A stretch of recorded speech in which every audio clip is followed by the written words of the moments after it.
Setting up, right, Jackie? Yes. Julie, can you hear us? Yes, I can hear you. Okay, perfect. Live stream is on. Recording is on. Whenever you're ready, Mayor. Okay, thank you very much. I am gonna.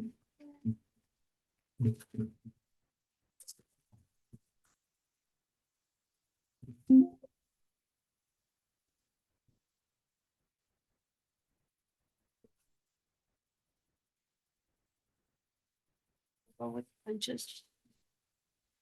Right. Oh, thank you.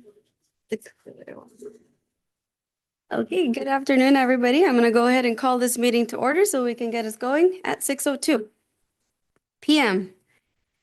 And just for the record, all members of council are here with the exception of Council Member Galvan, who has asked for an excused absence. Is there any objection? No objection. No objection? Okay, so Council Member Galvan is excused. And for the record, all members of staff are here. And our city attorney is with us via Zoom.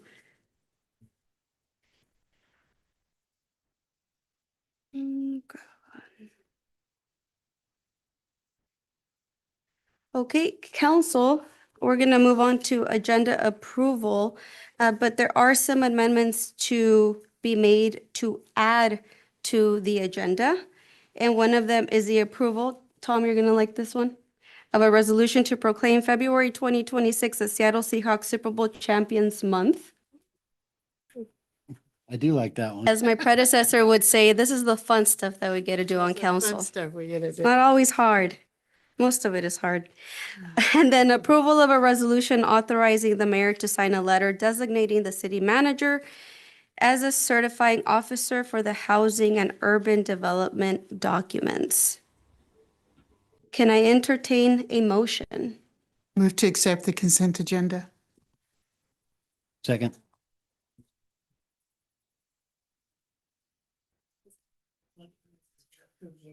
Yeah, a motion Okay. to approve the agenda. What'd I say? Oh, well, I'm consenting. So I got a motion to approve the agenda by Deputy Mayor Hart and a second by, remind me, who second? Councilor Dolan. And we'll go ahead and initiate a roll call on this. Councilmember Dolan, Yes. Deputy Mayor Hart, Yes. Councilor Vasquez, Yes. Councilor Cesati, Yes. Councilor Chavez, Yes. and I too vote yes. Motion carries.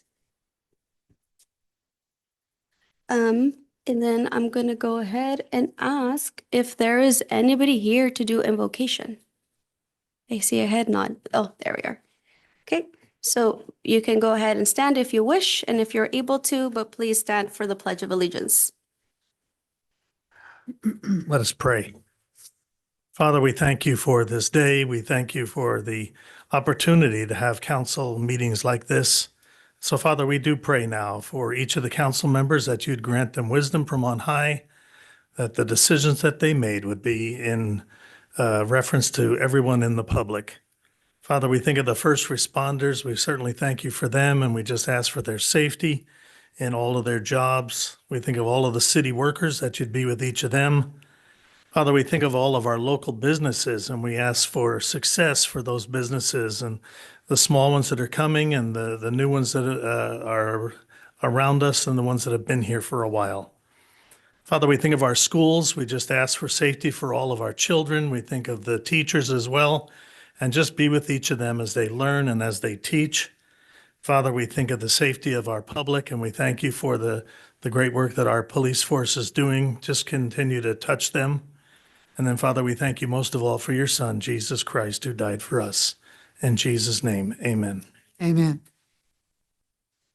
To the flag of the United States of America and to the republic for which it stands, one nation, under God, indivisible, with liberty and justice for all.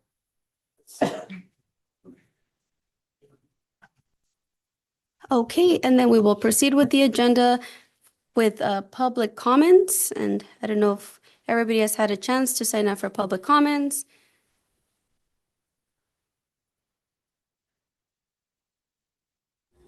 I have a question. Thank you, Hector.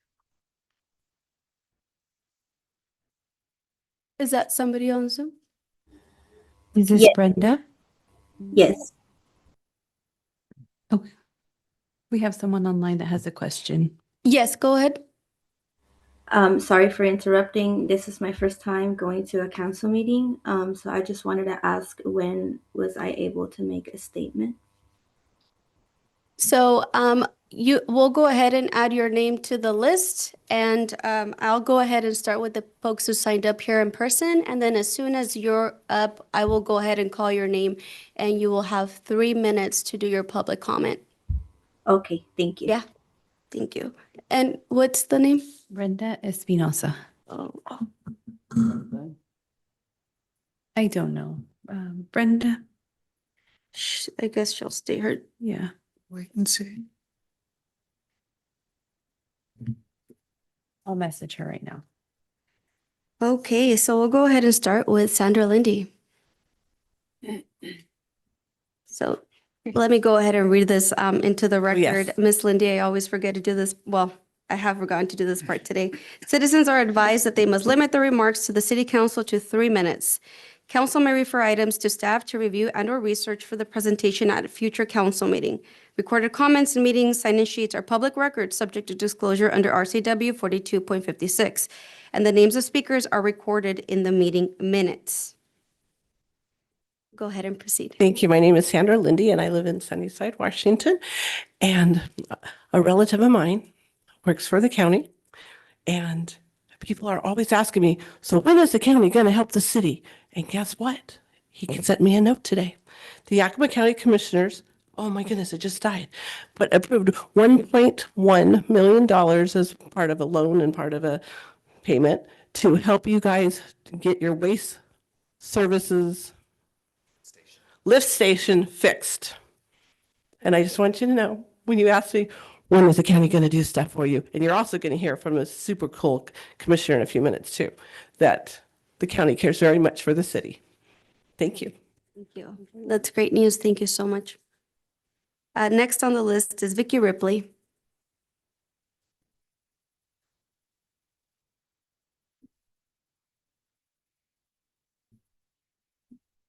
Hi, my name is Vicky Ripley, Sunnyside. And seriously, you guys want to bring Mike back?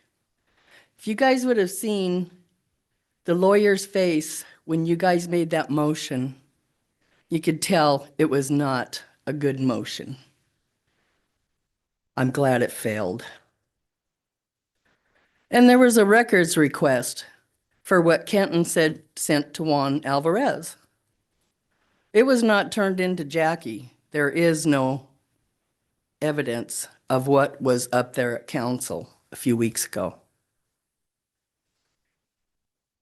Does that mean anything? And the Climate Resiliency Committee. How can a council member vote to keep their boss on, but yet vote to take someone else off of climate resiliency? Thanks. Thank you, Ms. Ripley. Next up is Jim Stevens.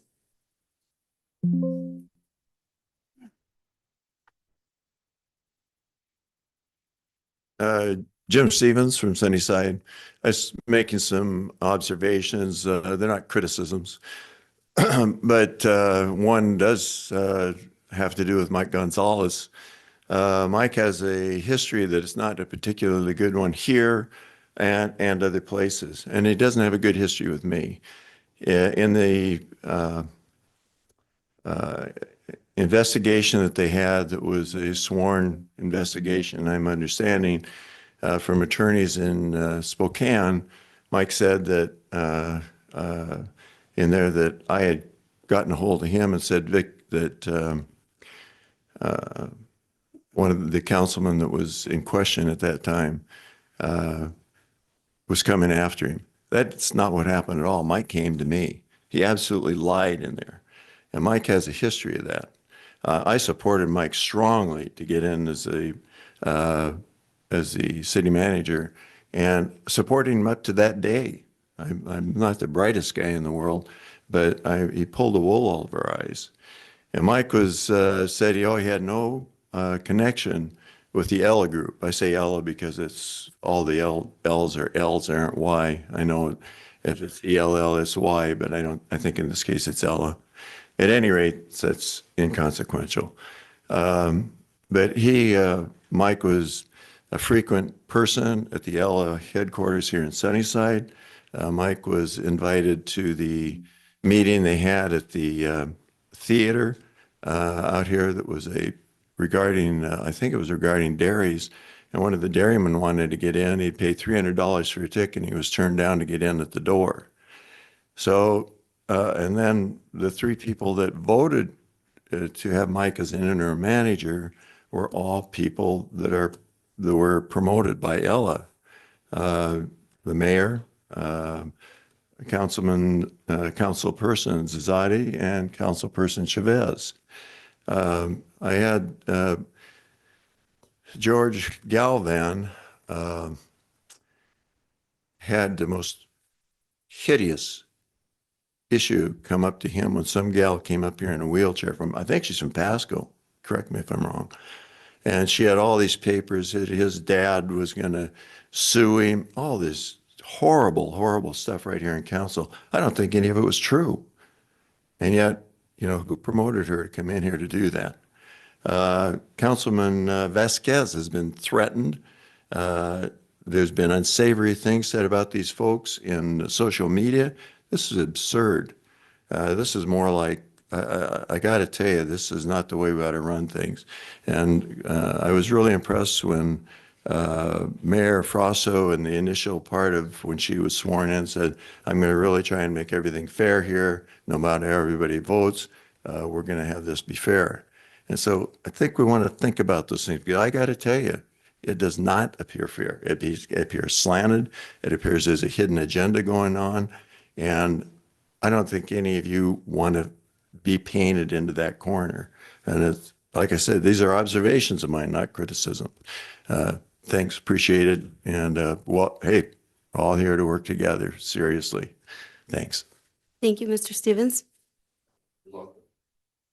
Next up, via Zoom is Brenda Espinoza. Please state your city of residence. Hi, my name is Brenda, and currently I live in Kennewick, but I used to live in Sunnyside. I lived from 2018 up until last year. And I am here to make a statement. Good evening. My name is Brenda, and I am an individual who posted a video on TikTok describing my personal experience as an ex-employee of a business in Sunnyside. I want to make it very clear that I shared my story because it was my truth, and I believe it needed to be said, like every creator on TikTok. I will not allow false narratives to be spread about my intentions or my integrity because I was not encouraged or directed or paid by anyone to make that post. Those claims are simply untrue, and these claims, I don't even know how they got to that conclusion. My goal was never political, never a personal retaliation. My story happened about a year ago, and I just decided to share it. My purpose was to speak my honesty about how I was treated as an employee, including conduct that I experienced as discriminatory in a deeply inappropriate way. And well, my video reached the audience it was meant to reach, and I stand by what I shared. What has been most upsetting to me is how this has been handled, since I knew that council member personally, in a matter in which I terminated was also deeply disappointed. Giving to her role as a city council member and what she publicly claims to represent, I expected better. Unfortunately, her actions didn't align with those values, and that contradicts which has been painful to witness. I also addressed something important. There are many things that they were shared to me privately that I intentionally chosen to repeat, not say anything because it could raise serious legal concerns about the things that she shared. I remain silent about these matters because this was never about stirring drama, escalating conflict, or involving myself in issues created by others that I wasn't even aware. Like, this situation had nothing to do with the city of Sunnyside Council or a business, council meetings. I did not put myself into any political agenda with anybody or personal disputes. If it reached out to somebody, and anyone in the city leadership, including the mayor, it was because I was being accused publicly and my name was being pulled into something that wasn't true. I reached out to make Thank clearly. you, Brenda. Your time is up. The 3 minutes have concluded. Thank you so much. Okay, no worries. It's okay. Thank you. Okay. So that concludes the end of public comment for today. And we will go ahead and move along to the consent agenda. So the consent agenda, we're going to go ahead and approve, motion to approve minutes of previous meetings, approval of payroll vouchers 651 through 959, and wire transfers is listed for $816,920.62 for the period ending on February 4th, 2026. We wish they were millions, maybe. Or we had millions, not paying out millions. Approved claim voucher numbers 873 through 1027 and wire transfers is listed for $569,751.19 for the period ending on February 4th, 2026. Purchase of water meters. Approve a resolution authorizing the purchase of water meters and authorize staff to proceed with procurement in accordance with the city's purchasing policies. Outlook Road Housing Development, SIED application. Approve a resolution authorizing the interim city manager and any successor serving in that role at the time of application to submit an application with Catholic Charities Housing Services to the Yakima County Development Association for supporting investment and economic development program, seeking a $1 million grant and a $1 million loan in support of the Catholic Charities Housing Services housing development on Outlook Road. Council, is there anything you would like to remove from or pull from the consent agenda? Councilmember Dolan. I'd like to pull transaction number 1015.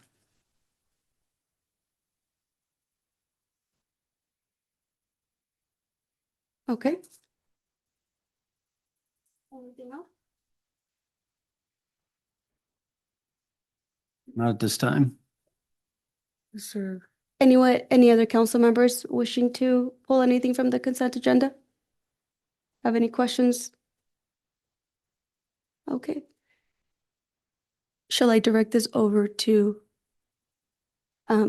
Monica Hofstetter? So you can state your item?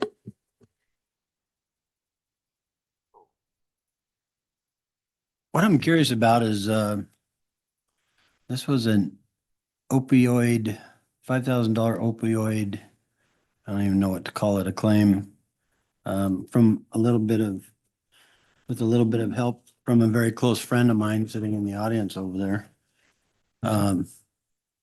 We kind of looked a few things up and it sounds like instead of being a one-time thing, which I thought it was, this turned out to be a $5,000 payment every month. Actually, it's $5,000 a year, and that $5,000 was approved by a previous employee. What happened is when that gentleman had came, I believe it was last week, and it was approved. The contract wasn't read. The contract actually goes from April to May, or it might be vice versa. And so the new contract would start in May. And so then the $5,000 would have been paid then. Unfortunately, while I was out, that same employee also approved another $5,000. So they paid $5,000 in December. So I'm going to be asking for funds to be returned to the city because there was an overpayment at this time. They were paying monthly $415. I'm not sure if that's the agreement on how he was being paid to make the $5,000 for a year instead of just doing one payment. There was an agreement made prior to me being here. So it looked like that's how it was getting paid. And then for some reason, an employee approved the full $5,000 and it was getting approved by HR while I was gone out of town. And so that's what happened is the prior employee signed off for $5,000 and HR didn't know, so they approved it. Yes, and there's been 10 payments. No, there was only Nine. one. Nine. We were 415 before for doing it for the year, for 415. And these show 8 of 10, 9 of 10. And the last two have been $5,000. So Correct. that's $10,000 that was paid Correct. plus all the money previously. Yep. So it totaled 13,000, just over $13,000. Yes. Deputy Mayor? Why would HR be paying out? No, they were approving. So we usually Yeah, go why, down a list. excuse me, why were they approving that amount? They were going down, so they get this list and they read them and they check off to make sure everything matches. And normally, I would do that, but I was out of town. I was in Alabama at the time. And so while I was in Alabama, I asked that he would be viewing all of the invoices because somebody has to back up to make sure that everything matches and that everything that's getting paid is an actual legitimate payment. So you didn't have the city manager check or the interim city manager check that out? Because he's very familiar with the opioid amounts, are you not? Was it you? I am. This was before me. Yeah, it was before him. Okay, so what you're saying is the one for December was okay. No. Then that was one you would have signed off on. No. I would have caught it, but that's the thing. That's my question. And so the So one. this one was for December. Yes, And then this other one was for January, correct. the one that the HR person signed off No, on. the HR person signed off the one in December. Well, you just said it was you in December. No, I wasn't here at the end of December. That's the one they signed off for. And then this one was also paid because they heard the last meeting thinking there was a new contract that had been approved. Okay, so And it's so- human error then. Correct. So she then signed off another $5,000. And I'm not sure why the one in December was done because the payments were always very consistent at $415. Exactly. Okay. And so, and the same person had signed off the invoice previously, even though she was asked not to. Okay. So I'm not sure why they were getting signed off. Okay, so that sounds to me like that has to go back and you have to reclaim that money, Correct. right? Yeah, we have to ask for a refund. Okay. Go ahead. Wait, does anybody else have a question before we? Can you give me the dates on that? Go ahead, Councilmember For Chug. the dates when they were paid out? One of them was December 29th, I want to say. Let me find the exact date. And then I have a question.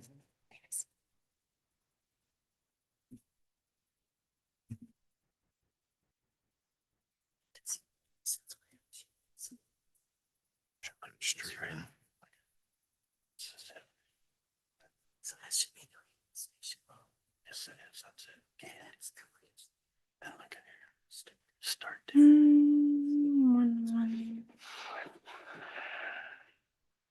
25, 26. That's right. No, no. 4, 30, 26. Right. It hasn't happened yet. We had a really hard time See, finding right this here earlier. is the giveaway. They called it a grant. Not a grant. 126 maybe? It was 1015 right here. And so we, It is a grant. well, It is a grant. yeah, that they received. And that's the money that we. But I don't understand why. See, here's 5,000. 2,400. That doesn't make any sense to me. So it looks like 12/31 was the first $5,000 payment What year? of 25. The first 5,000. Okay. And that amount was, should have, excuse me, Madam Mayor. Councilmember Chavez, are you finished with your questions? There's a. Yes, I'm finished, yes. Okay, so I'm going to come back to Councilor Vasquez and then I'll circle back to you, Deputy Mayor. Or to Councilmember Dolan. ahead. Yes, so I guess my question would be, do you know what that total overpayment amount is as of today? Well, neither of those $5,000 should have been put out.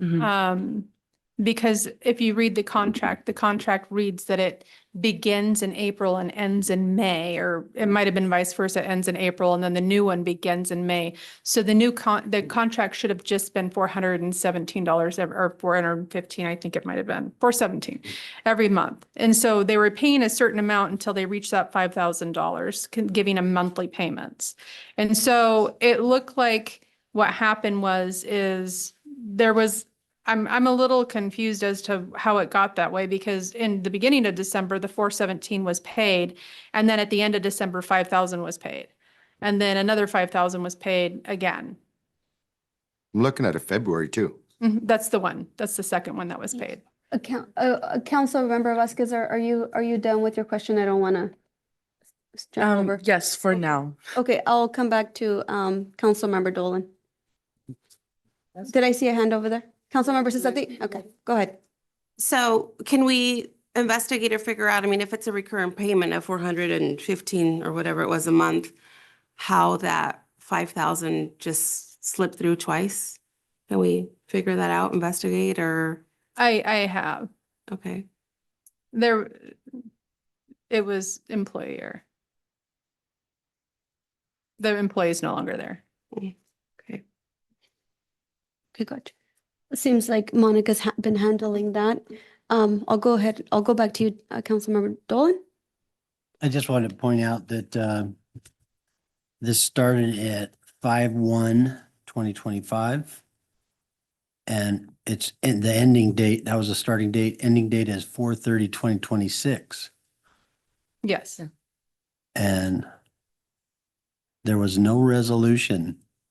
So this never even made it to council. I wasn't here in I know. May, so I'm not sure what. Just- I know just that pointing out what they I've got on the for record. Opioid funds to go to advertising, but I'm not sure how that was passed. It's, I yield back. Mayor? I yield back. I have a copy of the contract. I think, because it was within the city manager at the time spending authority, I think he just signed the contract. I don't think it went to council, if I remember. I believe that's right. I think so as well. Yeah. Thank you for that, Chief. Other questions? Go ahead, Councilor Vasquez, and then I'll come to you, Deputy Mayor. Okay, so what I understood was the beginning of December, there was an overpayment of 417. And then by the end of that same month, December, there was a payment of 5,000. And there seems to have been another payment of 5,000. So from the sounds of it, right now, there's a total of like 10,000 that's been overpaid, more or less. $8,336. How much, sorry? $8,336. How do you, excuse Oh, me, sorry. excuse me. Councilor Vasquez has the floor. Okay, so 8,336. Correct, because the second $5,000 payment's not supposed to get paid till the end of this contract. That 5,000 was paid plus another 5,000 was paid on top of the 417 payments that were already getting paid. So if you were to just say the 5,000 that was supposed to be paid in total out of all the payments that were made, there's $8,336 remaining out of the total that has been paid out. So there's 8,336 in overpayments right now that's going to be requested to be refunded. So that'll be the total amount as of right now. Correct. Okay, thank you. Councilmember Dolan?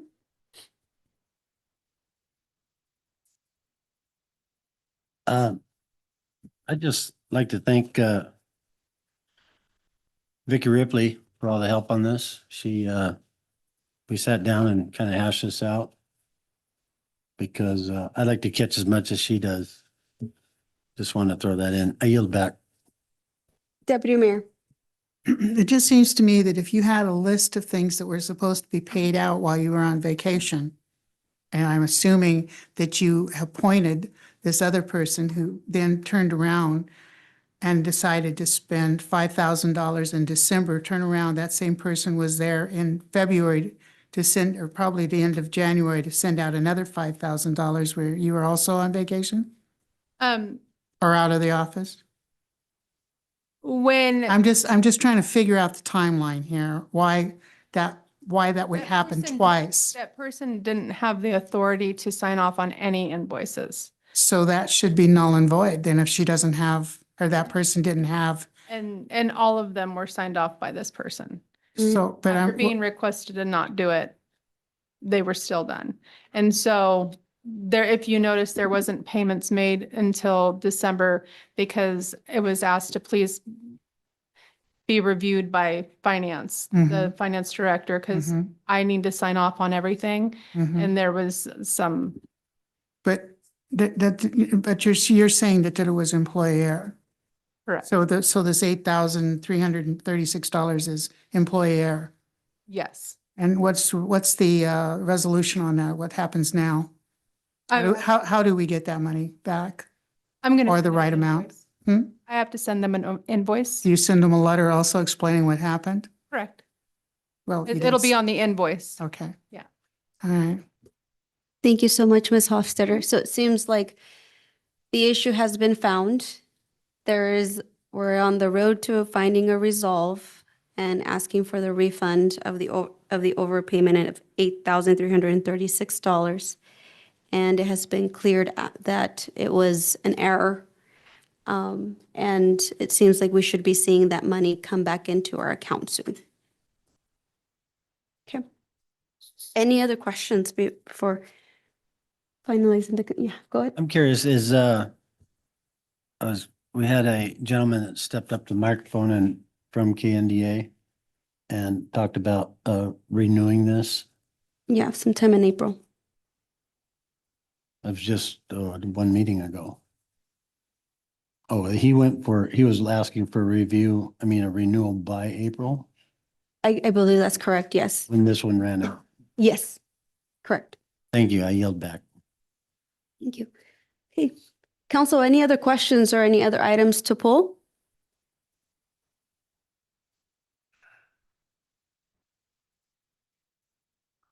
I did myself have a question on the item D, purchase of water meters. We're approving a resolution authorizing the purchase of water meters and authorize staff to proceed with procurement in accordance with the city's purchasing policies. And I know we were talking about this just during workshop. I did see the resolution on that in our agenda packet. And Hector, I know there was a lot of questions around the water meters and the processes and how much we're paying for them, who's going to be doing the labor, what's the timeline around all of this. I don't know what the other council members believe, but it seems it's like it's a very high amount. And I'm just wondering if we could revisit the conversation and figure out which water meters we need or are more imminent and urgent to fix, given the budget shortfall that we're experiencing. Correct me if I'm wrong, I don't know if all of this was already budgeted for, Monica, but wondering how maybe we can streamline this a little better to be a lot more, I guess, monetarily efficient. So I did bring water meters. I can show you guys at the end, or if you like, I can pull them out now of the ones that we did. I did get a better quote. I got it down to 16. Oh, let me bring this back. Okay, there we go.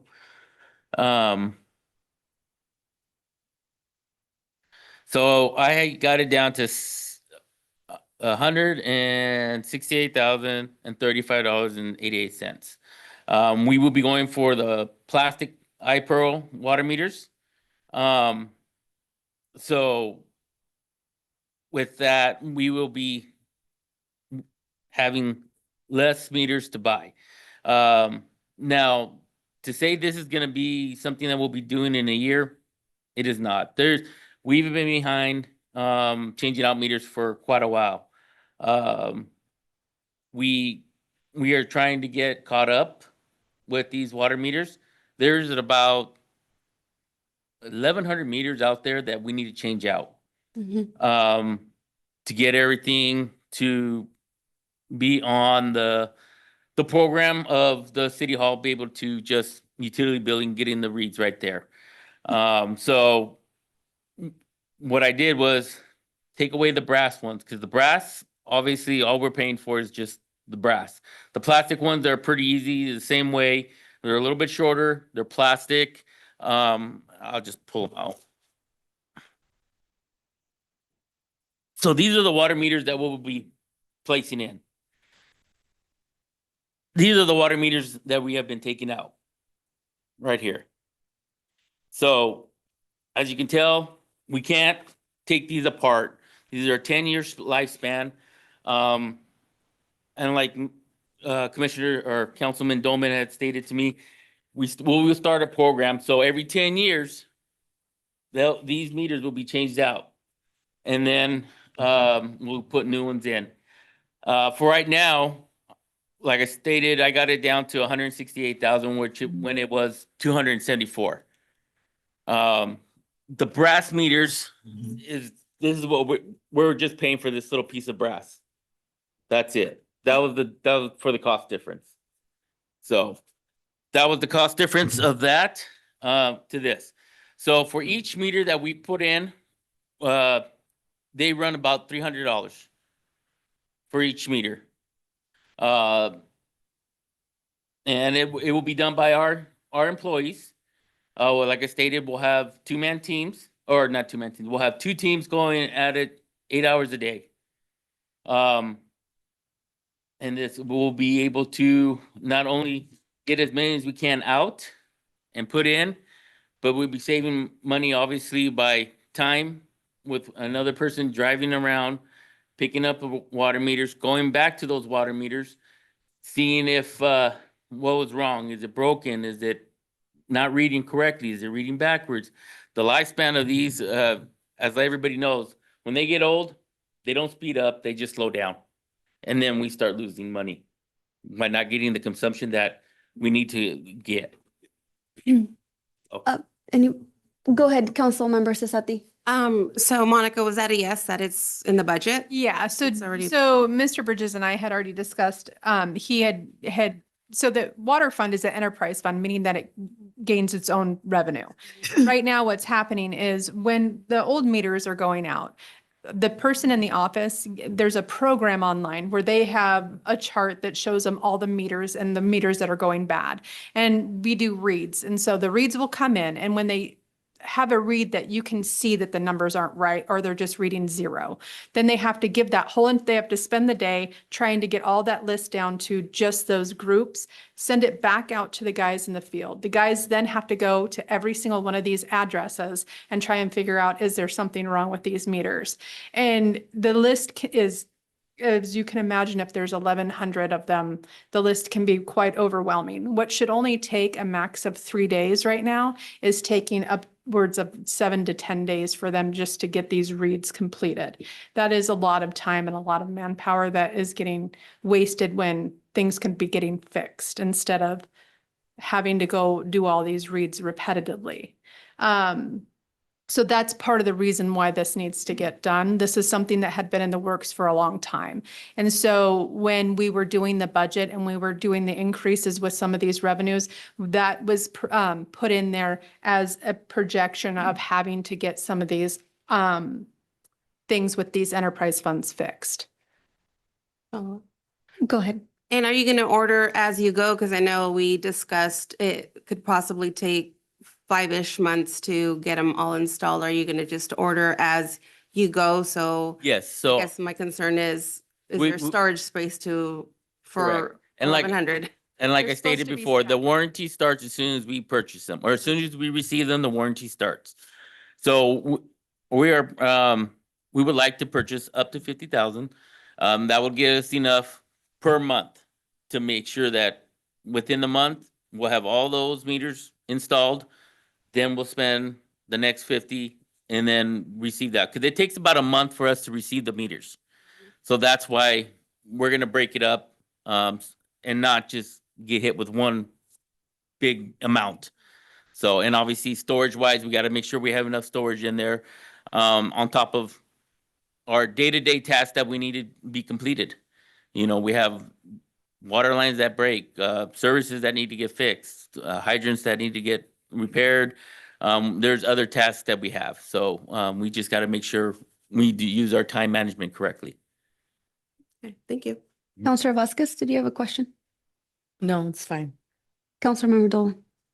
So when you find a meter that is not working properly, are you able to read it, physically read it? And if the battery goes dead, like you were talking about?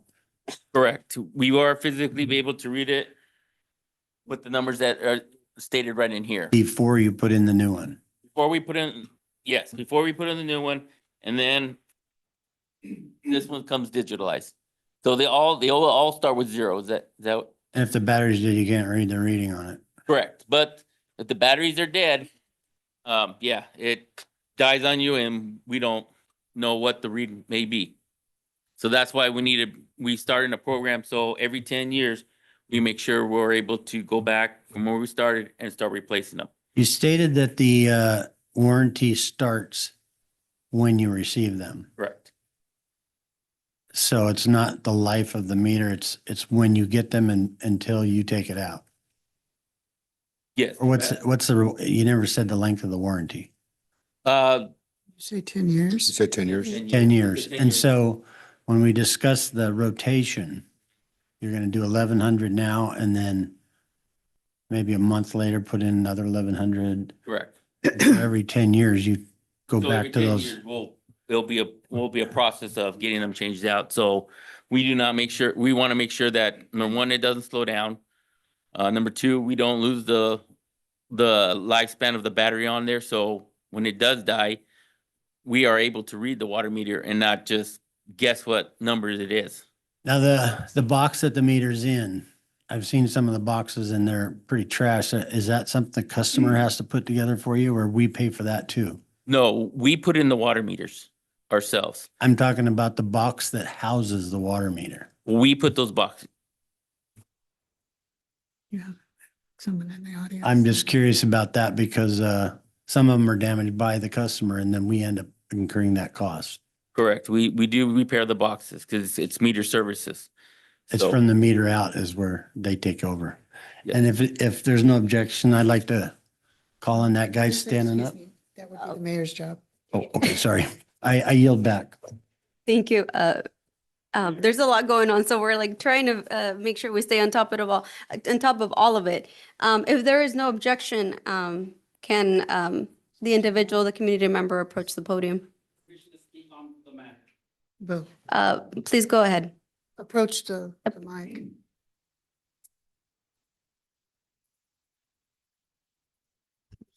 Good evening. My name is Juan Alvarez, Sunnyside.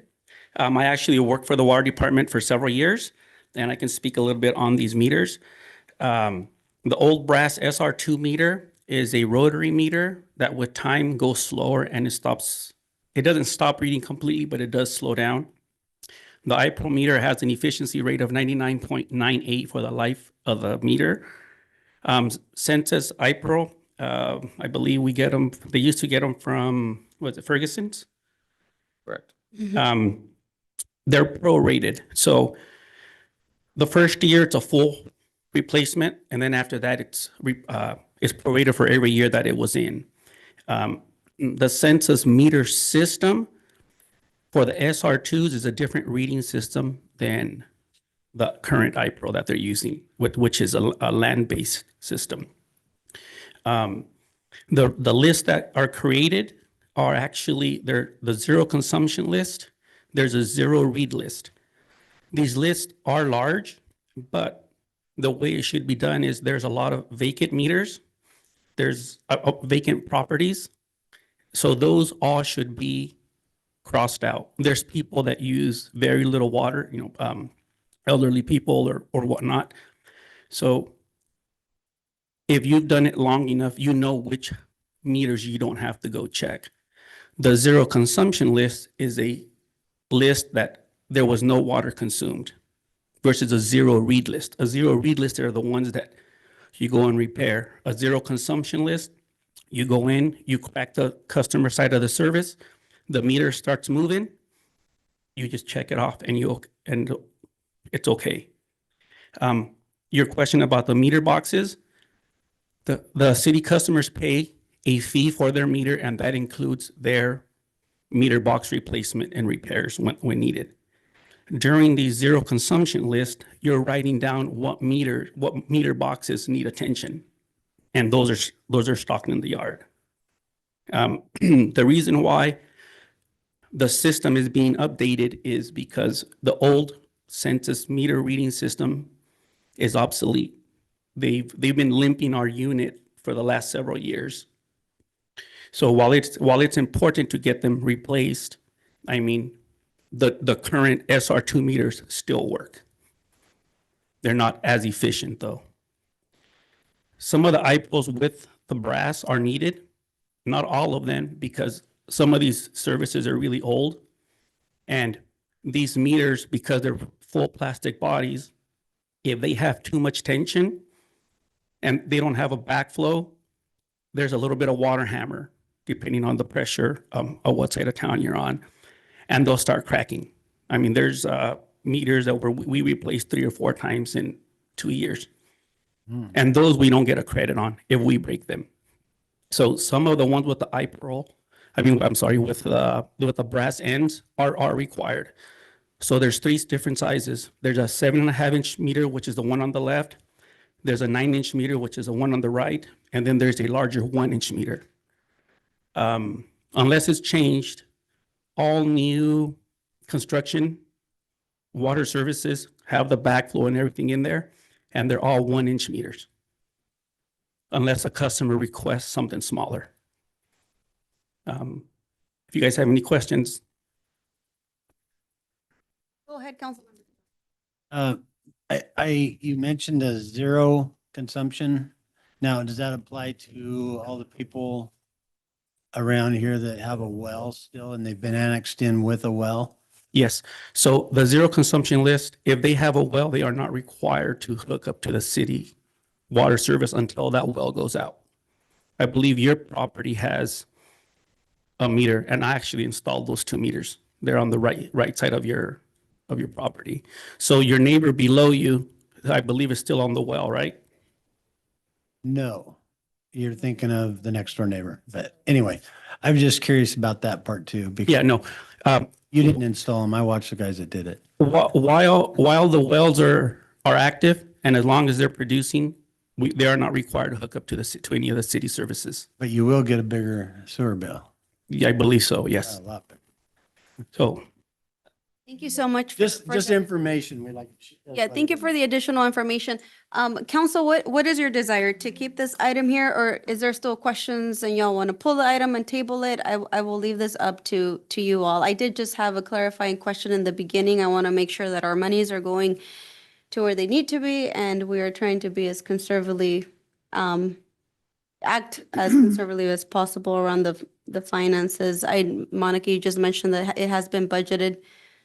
Just want to make sure that as soon as we approve this, it's going to get done and we're going to go the right route. Go ahead, council I member. wanted to yield back with a thank you to Juan.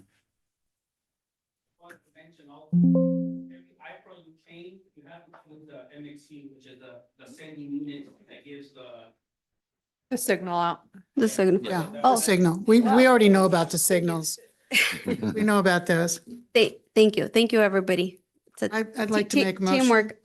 So if there are no other questions, I'd like to entertain a motion around the consent agenda. Oh, actually, the interim city manager has a comment on one of the items. Sure. This is item E, the Outlook Road Housing Development Seed Application. I did get an email from Stephanie Ray from HLA, who's pretty in tune with what's going on here in Sunnyside.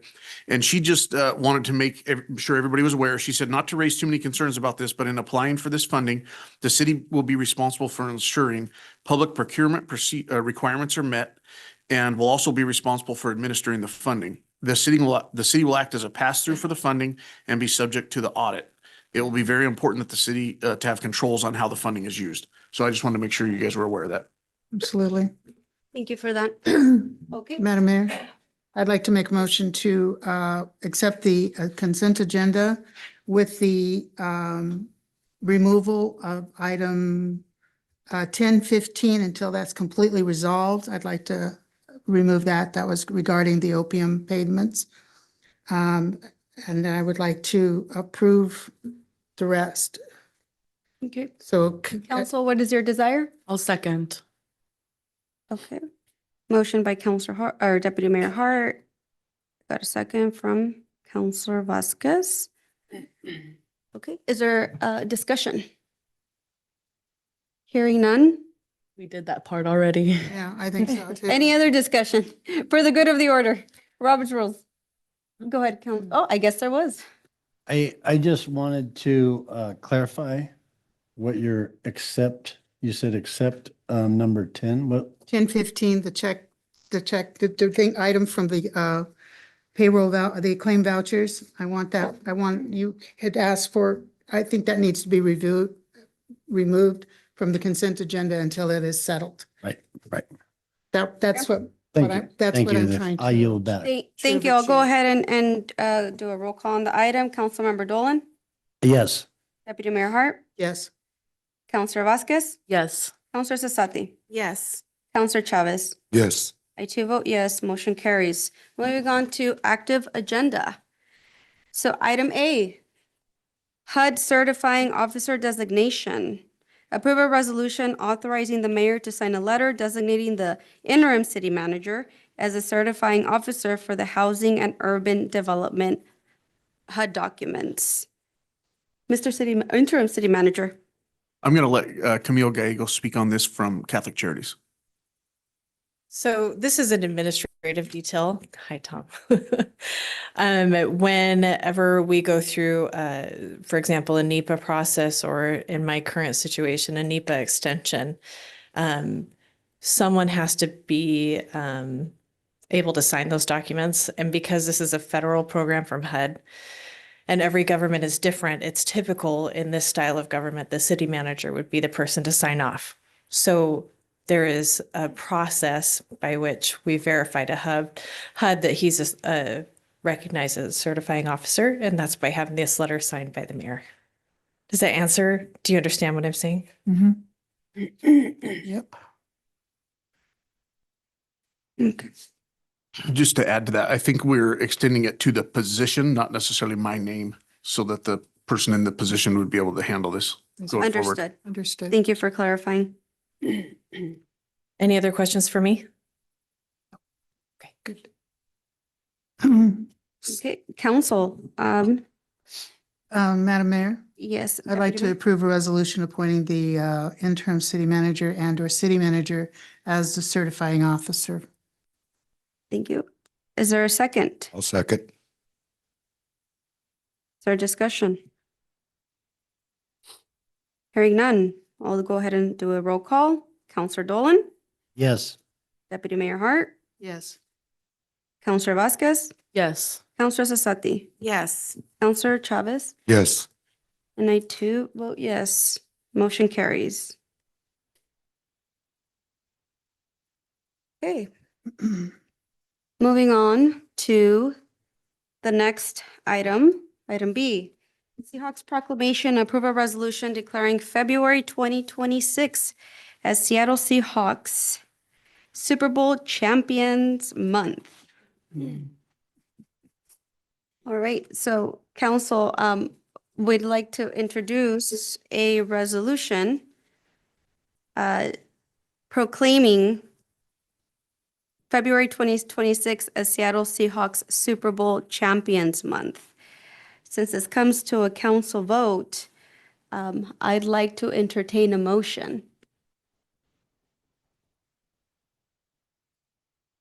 Man, jump out there all at once. It's a mouthful. Are you going to do it? I'd be happy to. You do it and I'll. Go ahead, Counselor Dolan. Let's see if I can get this all out correctly. I move we accept or approve a resolution of the City Council of Sunnyside, Washington, approving a proclamation declaring February 2026 as Seattle Seahawks Super Bowl Champions Month. Thank you. Do I hear a second? I'll second. I was going to second too, but it's a good one. Okay, so we'll go ahead and move on, and I'll read this into the record. Given yesterday's win, the Seattle Seahawks are Oh, let's go ahead and do the vote. I'm sorry. I'm getting way too excited and moving on into this. So I have a motion and then I have a second by Counselor Vasquez. We'll go ahead and do a roll call. Counselor Dolan, Yes. Deputy Mayor Hart, Yes. Counselor Vasquez, Yes. Counselor Cesati, Yes. Counselor Chavez. This is for my city, yes. I know you're a Cowboys fan. Yes, I am. And I too vote yes. So motion now carries. All right, since I'm getting too eager on this, here we go. I'll go ahead and read it now into the record. Okay. So do I read this one or the resolution, Jackie? No. Okay, so I'll go ahead and read the proclamation into the record. Whereas the Seattle Seahawks are a source of pride for the people of Washington State and the Pacific Northwest, uniting communities through sportsmanship, perseverance, and teamwork. And whereas on February 8th, 2026, the Seattle Seahawks won Super Bowl 50 with a 29-13 victory over the New England Patriots, earning the franchise's second Super Bowl championship. And whereas this historic achievement reflects the dedication of the players, coaches, staff, and the unwavering support of the Seahawks 12s across our state. And whereas the City of Sunnyside recognizes the importance of celebrating moments that bring communities together, strengthen civic pride, and uplift residents of all ages. Now, therefore, I, Vicky Frausto, Mayor of the City of Sunnyside, Washington, do hereby proclaim February 2026 as, ready? Seattle Seahawks Super Bowl month. Yay. All right. In Sunnyside, and extend our heartfelt congratulations to the Seattle Seahawks organization, the players, coaches, staff, and fans on this remarkable second Super Bowl victory. In testimony whereof, I have hereunto set my hand and caused the seal of the City of Sunnyside to be affixed, done at the City of Sunnyside this 9th day of February in the year 2026. All righty. All right. So we'll go ahead and conclude this one by saying go Hawks. Hawks. Go Hawks. Oh, come on. That wasn't a team player. I'll do it for my neighbor, Tyler. He's a huge Seahawks fan, so that's for him. Go Hawks. It was a good game. Defense versus defense, really. There you go. All right. So moving on from this fun part of council, on to the next presentation. Yakima County Homeless Strategic Plan presentation. So we're going to receive a presentation from Yakima County Human Services team regarding the Yakima County Homeless Strategic Plan. Thank you, Mayor. Good evening, Mayor, Deputy Mayor, council members, staff, and community. My name is Kyle Curtis. I have the honor of serving as one of your Yakima County Commissioners. And to my right, we have our Director of Human Services, Ms. Esther Magasis. So, Jackie, are you able to do a screen share for a slide deck? I will start off by saying we intend to keep this presentation very short. Tonight's really an informational kind of report out from your Human Services Department at the county. You all should have received a printed copy of the slide deck. So while I'm keeping my comments brief, I want to preface by saying that this is a very important issue in our community, and there's a lot of data and details I would love to sit down with you and go through, but I want to be respectful of your time this evening. Next slide. So what we're looking to accomplish tonight, very briefly, is to provide a general overview of the state of homelessness in Yakima County, some of the unique current challenges that we face here in our community, a very high overview of your homeless response system and the funding that follows that. And then Esther will go a little in depth on what was the outcome of the year-long process last year, building out and updating your homeless housing strategic plan. And then we'll have some open discussion. Next slide. So again, this is me. I have the honor of serving alongside Commissioner Amanda McKinney and Commissioner LaDon Lindy. Your Board of Yakima County Commissioners in our county are the designated legislative authority that allocates your consolidated homeless grant dollars to all of the services and programs. We do this in a very particular way that's outlined in our homeless and housing program charter. This is a charter that the county has had since 2015. There are two things I want to highlight in that charter. The first thing is the creation of a Yakima County Homeless Coalition Executive Committee. And I want to thank Deputy Mayor Julia Hart for volunteering and serving on that committee. That committee consists of 15 stakeholders. It consists of electeds. It consists of folks who have what we call lived experience, who were previously unhoused. It has law enforcement, business, tribal service providers, you name it. It's a very good group of stakeholders. That group meets every single month, and their primary role is to advise the county commissioners and our program administrator, Human Services, on any strategies in a check-in on the state of homelessness. The second thing that charter does is it distinguishes and establishes our Human Services Department as the program administrator that carries out your homeless and housing plan. Next slide. So I'll turn it over to Esther to give an overview of her Human Services Department.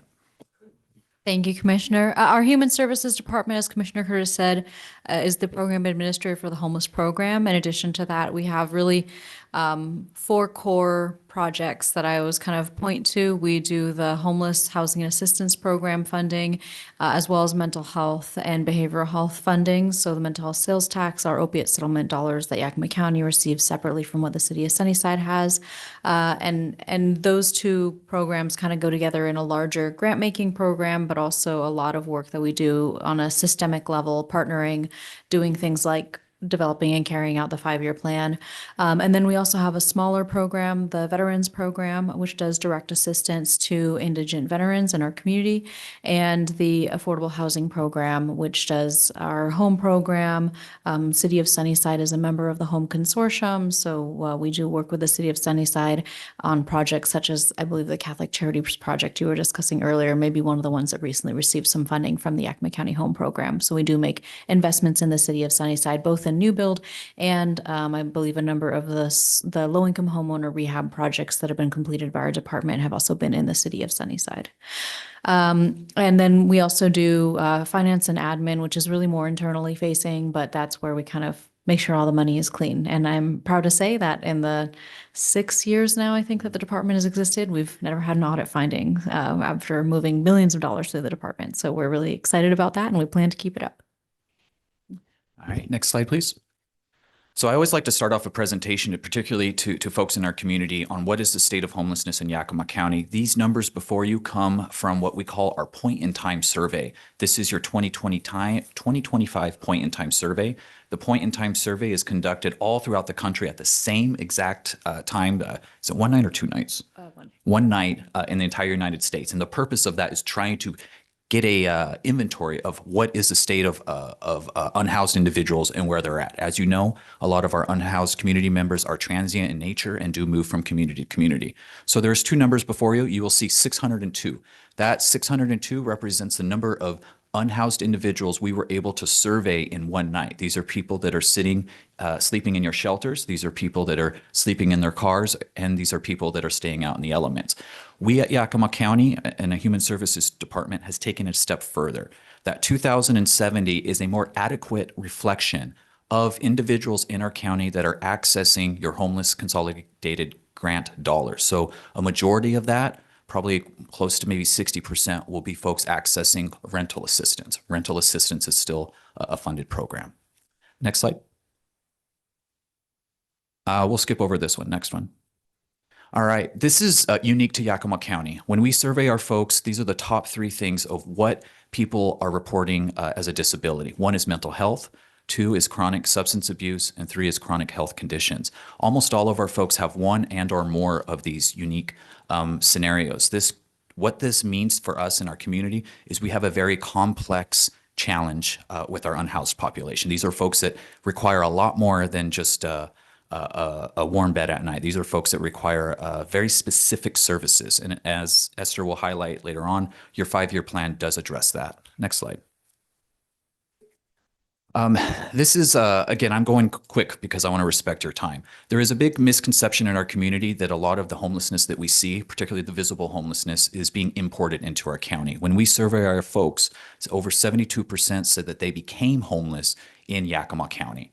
And then another 12% said that they became in a state of homeless outside of our county. While I still think that it's not as big of a problem as most folks, I will say you can't deny the fact that we have close to probably 24% of our population that isn't becoming homeless in Yakima County, and they're coming from elsewhere. And so it is something that the county is always watching.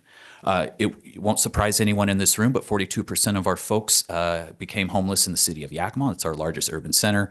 And then you'll see city of Wapato, Toppenish, White Swan, and then city of Sunnyside.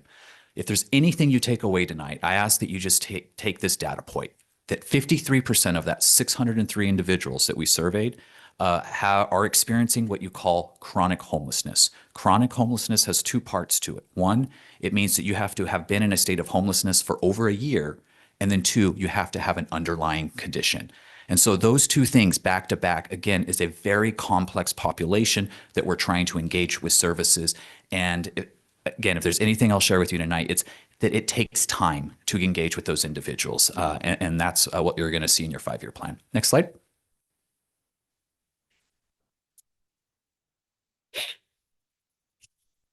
All right. I get a lot of pressure in the community sometimes. They're like, Commissioner, why do you spend so much time on homelessness? There's a lot of challenges in our community. Well, someone has to, because if we don't spend time trying to address homelessness in our community, the numbers before you will see grow exponentially. These are a little outdated, but when I ran the numbers, it was $6.7 million estimated cost to the emergency rooms in Yakima County because of our unhoused community members accessing that for first aid and care.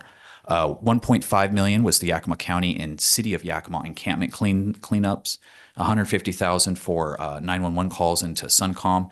And this is just the tip of the iceberg. You have courts, you have jails, code enforcement, overdoses, the list goes on. And so whenever I get challenged in the community of like, why are we spending all this money on trying to address a problem that, people just need to wake up and pull their bootstraps up and, and get back to work. We have to, because you have precious dollars at your disposal, and we want to make sure that we're getting people in Yakima County as healthy and quickly as possible. Next slide. All right, so I'm going to turn it over to Esther again, who's going to do a very good job of giving us a high-level overview.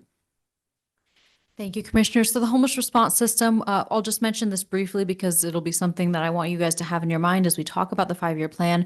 But really, it's a term that we use broadly to mean anything that's within that system in our community, that network of nonprofit agencies, faith-based organizations, health care providers that serve individuals experiencing homelessness. So again, including outreach, housing, case management, shelters, but also drug and alcohol programs, mental health programs, as Commissioner Curtis said, when that's appropriate for individuals.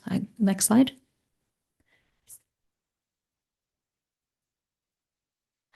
So the homeless response system generally kind of looks like this. We've got our pathways in. That can be any precipitating event that causes somebody to lose housing. So a pathway in oftentimes in our community looks like family breakup, domestic violence, eviction, loss of housing. So a pathway in is anything that causes you to enter into homelessness.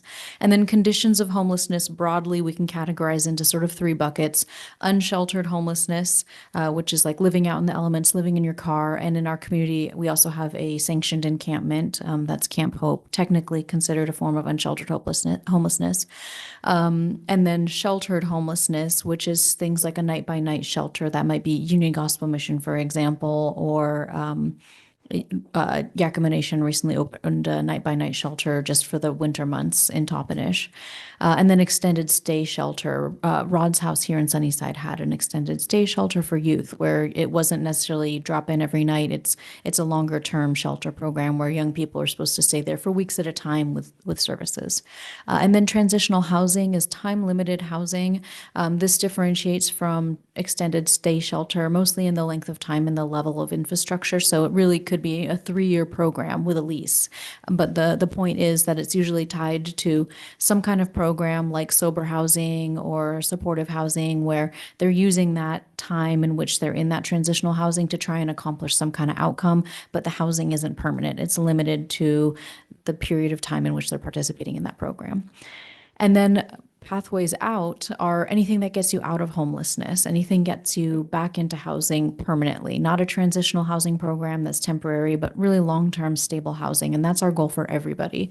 And that can be affordable housing, which is kind of a funny term because I always like to say we hope that all of our housing is affordable. My housing is affordable housing because I can afford it. Anything that a household can afford should be affordable housing. And usually we use the sort of rule of thumb of 30% or less of your total household income is going to housing costs every month. And that's really what the data shows is a stable level to be able to invest in your housing on average.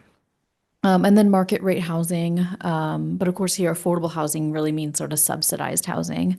Market rate housing is sort of any housing that you can live in and you can stay in and stably.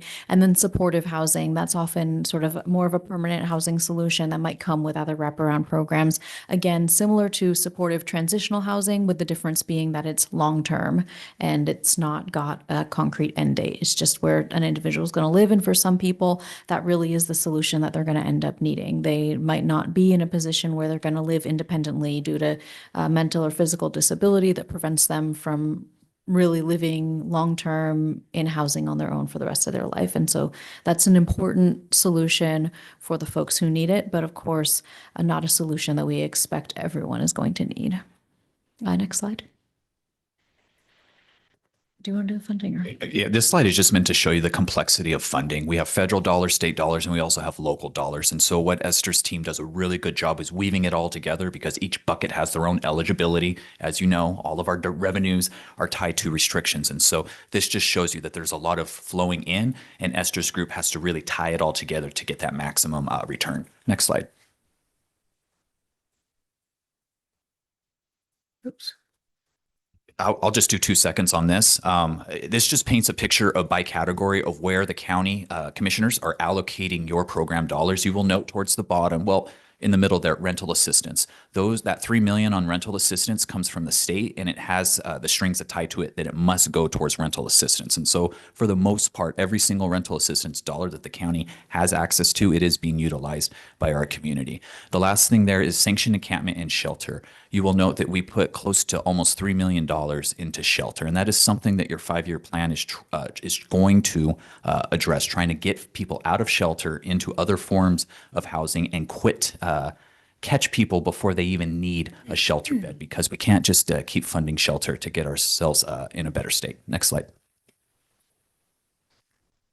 I sometimes like to say kind of an analogy of a hospital.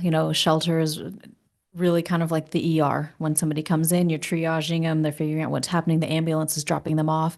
But once shelter gets full, you really want to see, can we transition people? You're not going to get your cancer treatment in a shelter. You're going to go to an oncologist. And that's kind of how I talk about our homeless response system. We need shelters. They're a critical part of our homeless response system. They're really important. They provide a vital service, but people shouldn't be living there. We need to find ways to get our shelter to transition people out, and that opens more room up into the shelter for folks that want to come in.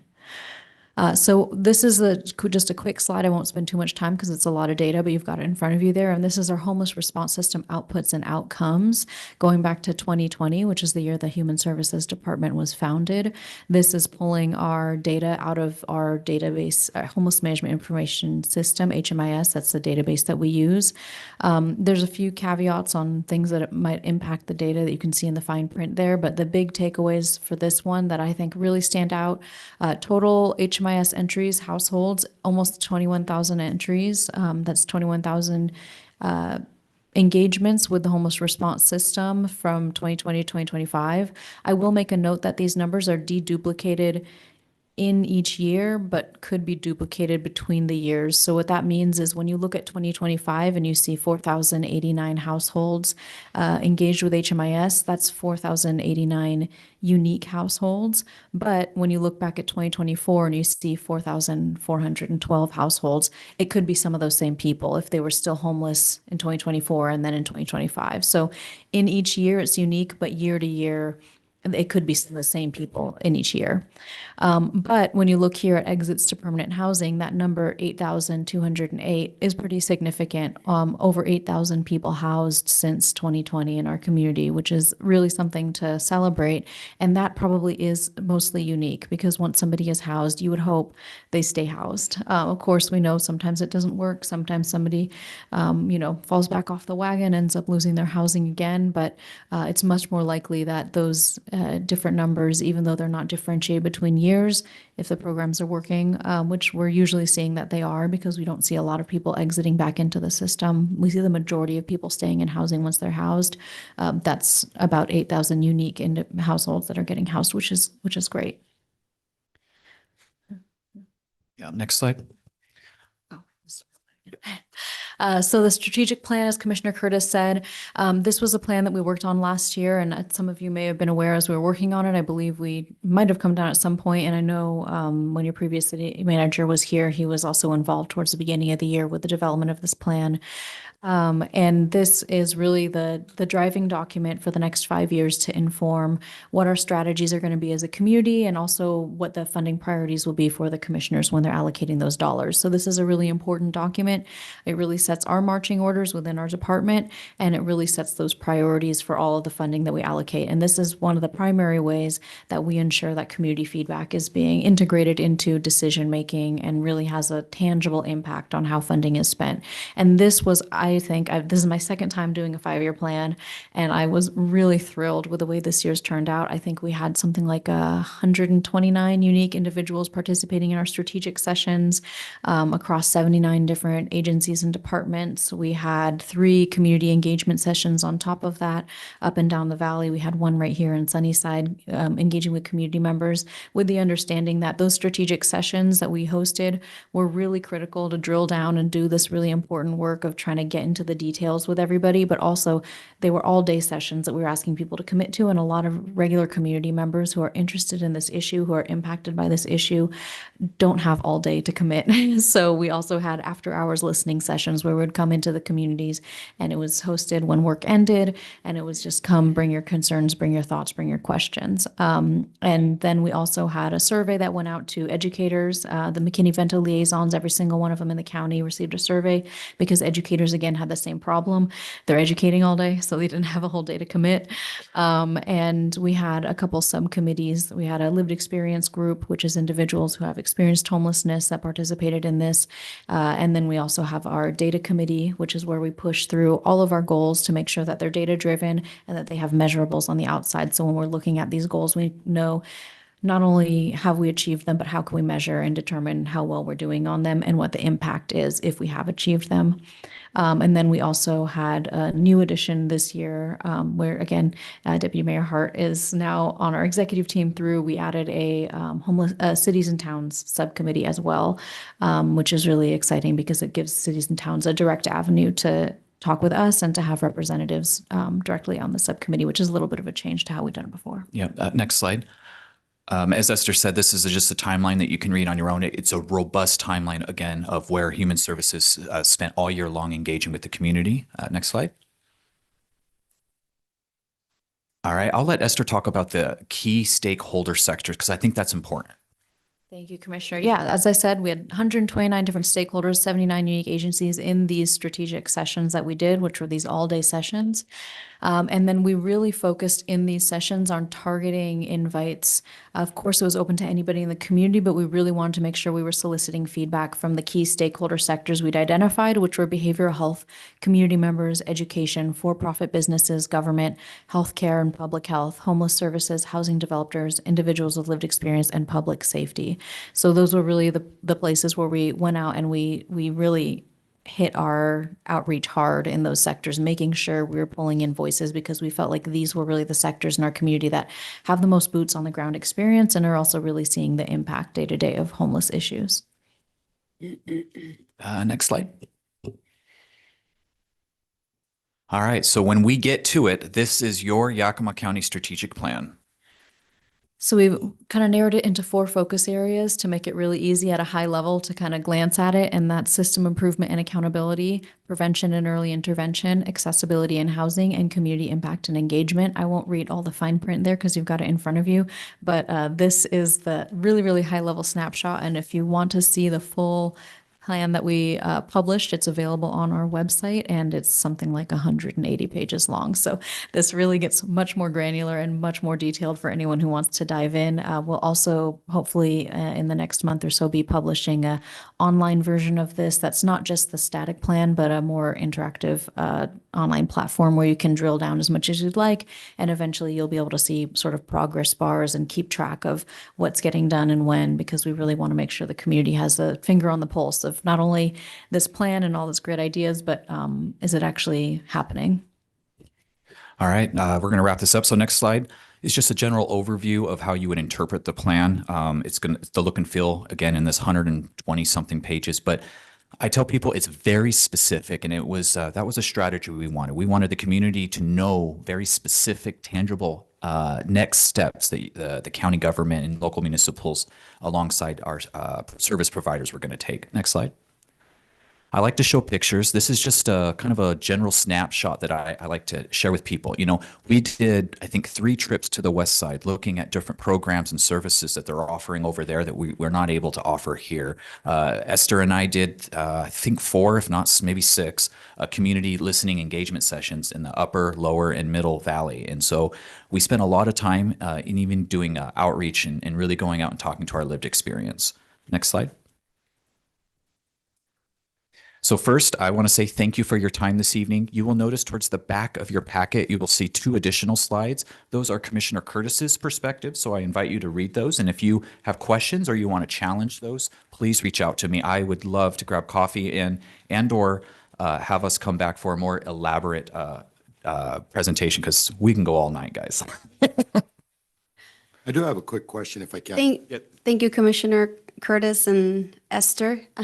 Council, do y'all have any questions? I do have a quick question. So I know that our closest homeless shelter is Camp Hope over in Yakima. The reason I know that is because I do a lot of referrals over there for the people that I work for in mental health and substance use. My concern is we have nothing here in Sunnyside. Have we asked for any money to be able to help with that? And if we have, how is that coming about? A beautiful question, council member. Do you want to answer it?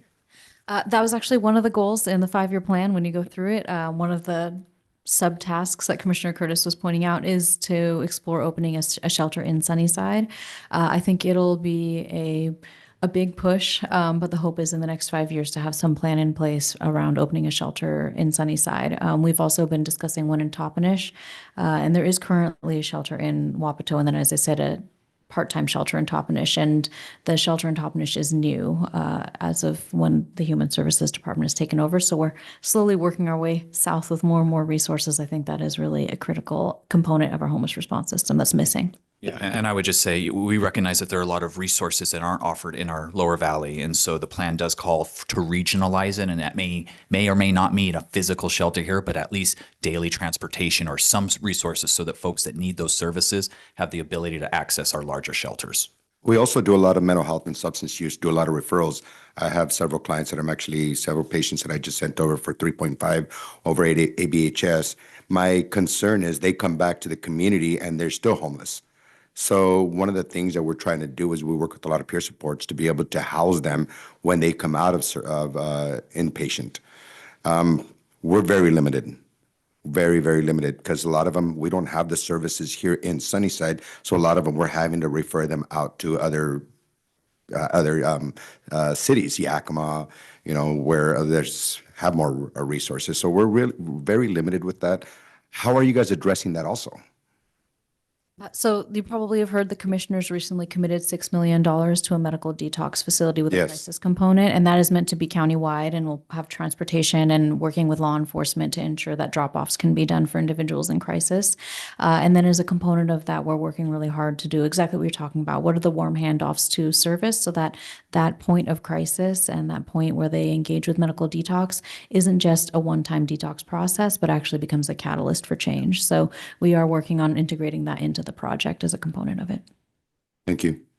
Thank you, council member. Great questions. Anybody else? Good job. Deputy Mayor? I was just gonna say, good job, you guys. It seems overwhelming but as you take little bites of the elephant, it begins to make some sense. And I think this 5-year plan is really going to be very helpful in the end. It's you like one of the things here says is one size doesn't fit all. And we know working with homeless that but particularly those who live in the Sunnyside area, they don't really want to go to Yakima. They want to stay closer to family, even though they don't want to be with their family or whatever the situation is. I mean, there's a million answers for questions. But thank you for the hard work on this and continued efforts. And I'm excited to help be a part of that. Well, I'm excited to work alongside you, council member, Deputy Mayor. And again, the invitation, we will always come before you. And I think maybe towards the end of the year, we can follow up with some of your particular questions and see where we're at, because we do need to hold all of us accountable. And the project that Esther is working on is called ClearGov, but that 147-page document will be condensed into basically a dashboard that the community can easily access and see where are we making progress and where we're not meeting progress, because transparency for me is key. The last thing we want is this 5-year plan sitting on a shelf and then all of us 5 years from now saying nothing's changed, right? So again, Mayor, thank you so much. I have a quick question. So you mentioned that there's subcommittees. Deputy Mayor Hart, you're part of that subcommittee for Sunnyside, or how does that work? Yeah, so we created what's called a city and town subcommittee. So the invite should have went out to all council members up and down the valley to convene and elect 2 individuals. So Deputy Mayor Julia Hart was selected as one, and the second one is our Mayor Savidra of City of Toppenish. I will say the meetings are all open to the public, and if you're interested in attending, I would welcome that. We have a listserv that you can subscribe to, and we'll regularly make sure you get those meetings. Okay, great. Just a follow-up question to that. I would love to attend these. The problem here is becoming exacerbated. Yep. I just had a conversation with interim Chief of Police, Mr. City Manager, earlier today, since I did have a phone call from a community member who was concerned about some tents being out in community. And they came at me with just a conflicting heart, right? Because homelessness is one of those issues that many municipalities across the country can't tackle. Or we don't have the answer to it just yet, but we can work towards it. And I sit here with the same. It's very conflicting. But I would like to know and probably grab a meeting with you all and maybe another council member on those direct lines of conversation, because we deal with situations here. And I know amongst council, we were talking about our lack of emergency planning when there was an issue with a local hotel that has shut off the power on the residents there, which was cruel and inhumane during this time of year especially.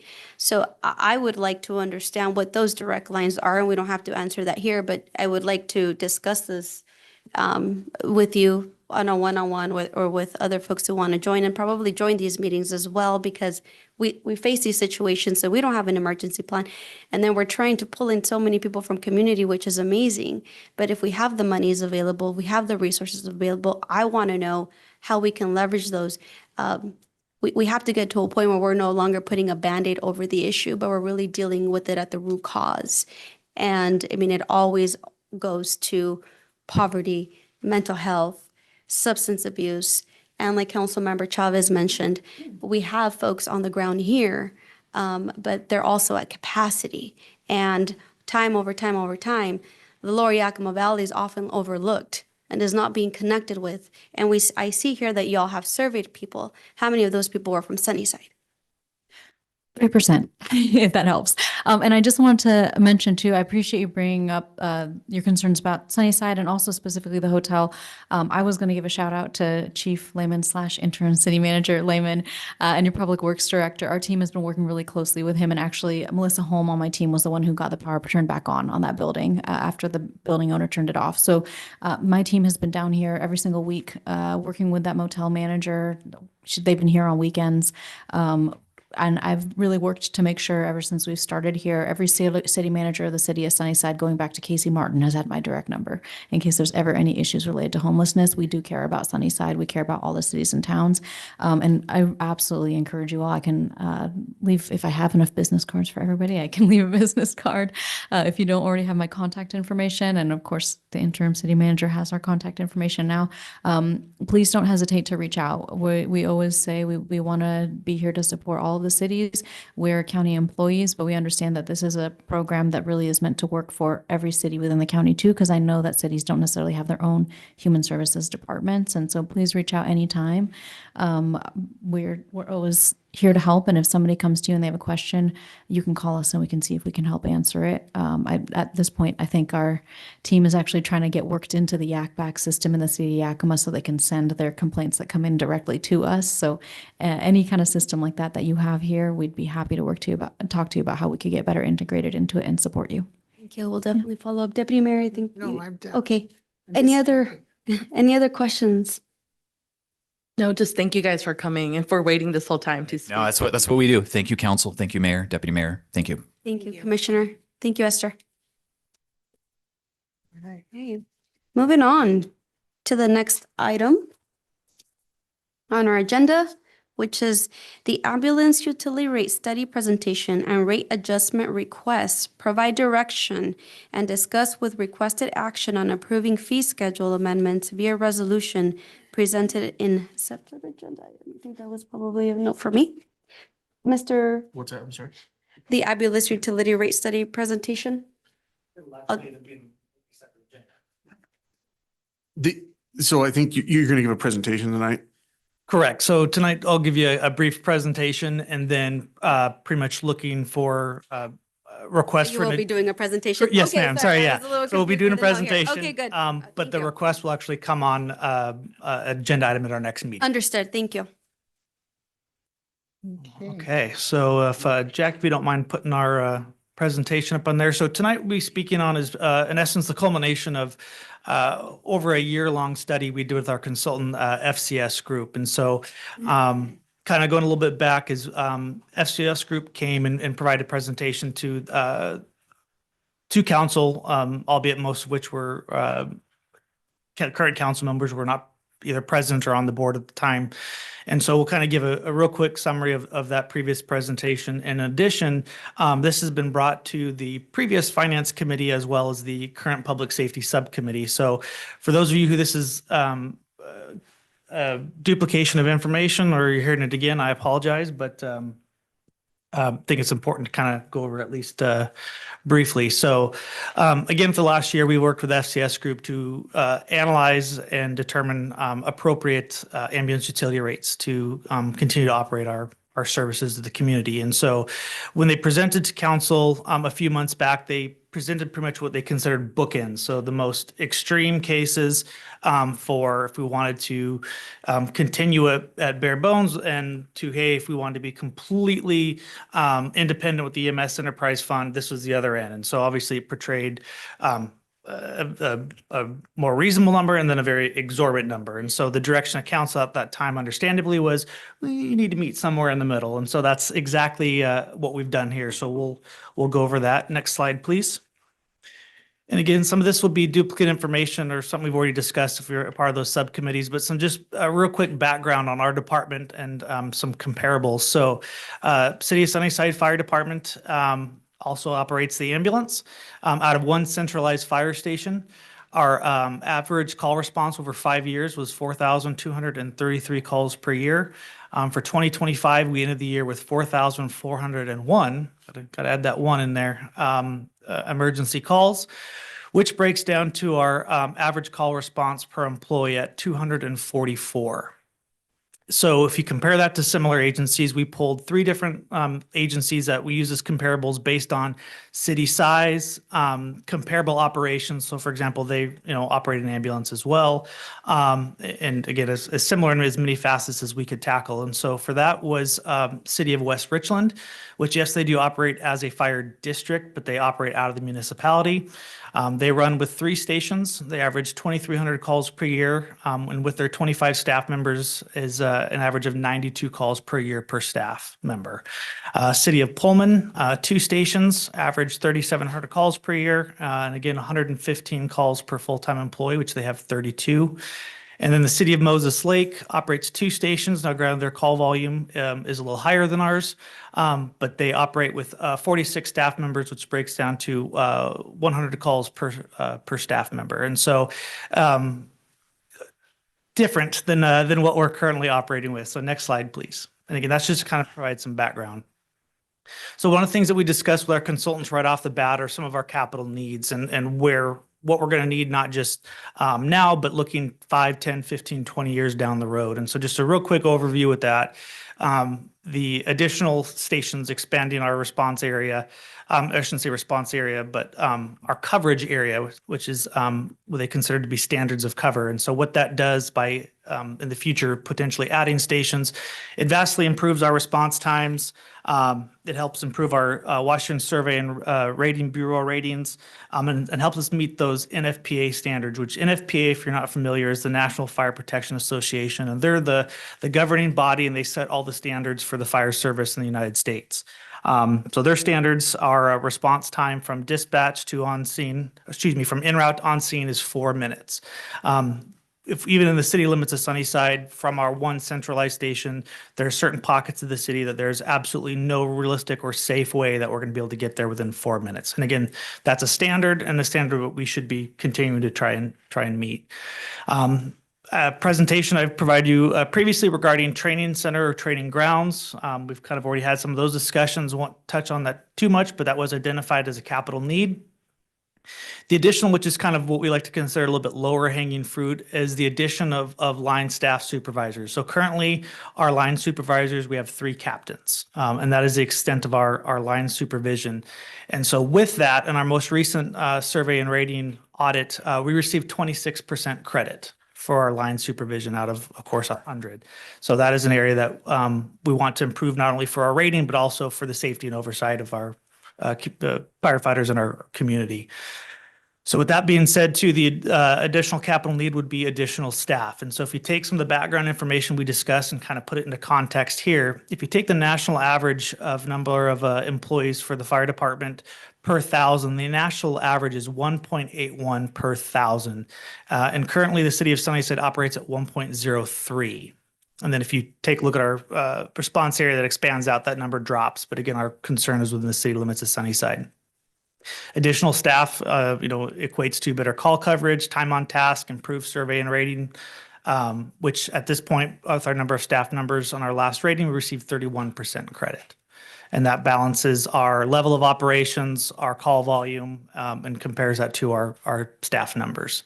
And then one thing to understand too is when it comes to credit for staff members, a full-time employee is the equivalent of 1, and volunteer staff, it takes 3 volunteers to equate to 1. So for those numbers to grow, we have to have in essence 3 times the amount of volunteer staff to be able to get a whole number, if that makes sense. And then last but not least, our suppression apparatus replacement schedule. So as our fleet continues to age, developing a process and plan for replacing those. Unfortunately, fire trucks and fire engines are only getting more and more expensive and taking longer and longer to replace due to build times. And so again, those are just kind of the outline of our capital needs. So next slide, please. So what was done was by FCS Group, after their first presentation to councils, we went back to, in essence, to the drawing board, took the data that they had and said, okay, how do we fine tune this into a more realistic, achievable, appropriate number? And so what they took is they gave us, in essence, two different options. And so option one is what you see right here. This is taking into account that our current rate is $19 per ERU. And to summarize, what you're looking at there is what they concluded is that in order to continue operations as they are with really no imminent decline or decrease in solvency, the 2026 rate, according to FCS Group, should be $21.50. So that was their kind of low end bookend number, if they use that reference, to if you want to continue to operate the way you are without starting to go into the red, this is what your rate should be. And we did a rate study many years ago, well before my time. And that is the last time that we've actually had our rates truly analyzed. Pretty much since then until more recently, it's been more or less an arbitrary address to it. And so that is pretty much scenario one. If we can go to the next slide, please.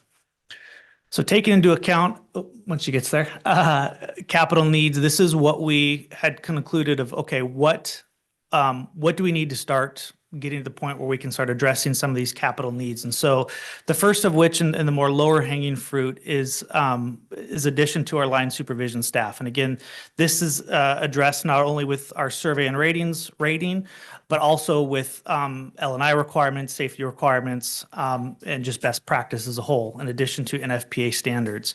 And so what was proposed and looked at was the promotion of 3 existing firefighters to the rank of lieutenant. And so what this does is not only does it achieve all the other targets that we've just discussed, but also is an effort to hopefully reduce some overtime costs by not having to call in additional staff to have supervision on shift if an individual's on vacation, sick, whatever the case may be. So which equates to about 22 cents. So that's scenario 1.5, or in essence, the part of the second scenario. And then if we can go to the next slide, please. So, and last but not least, to incorporate kind of one of the more final and imminent capital needs is addition of staffing. And so taking this into account and kind of as we kind of compound things a little bit, what was brought to the table in discussion point was the addition of 2 staff members. And so what that looks like in short, if this is being compounded with the 22 cents prior, equates to 90 cents. And so what that does is that improves our overall our rating, which again, as we talked about with survey and ratings, equates to lower insurance premiums for our business owners and homeowners. And so the proposed plan would be, as we see there, is if we go down this road, this is something that is approved, we'd have kind of a staggered hiring process with that. Next slide, please. But what's important to discuss is how does this benefit our community as a whole? And so for one thing that we worked out with our finance department, thanks to the help from Ms. Hofstetter and our consultants, is that by implementing this proposed rate change, we would be able to alleviate out-of-pocket costs for Sunnyside residents for ambulance services, which is hopefully a huge benefit to our community members and those who do pay their utility. They will not personally get an ambulance bill. And so we briefly touched on this before, but again, this rate proposal shall allow for the alleviation of out-of-pocket expenses for EMS transports for Sunnyside residents. So that would look like the patient's insurance, if they have it, would be billed, but no out-of-pocket cost would be going to that patient.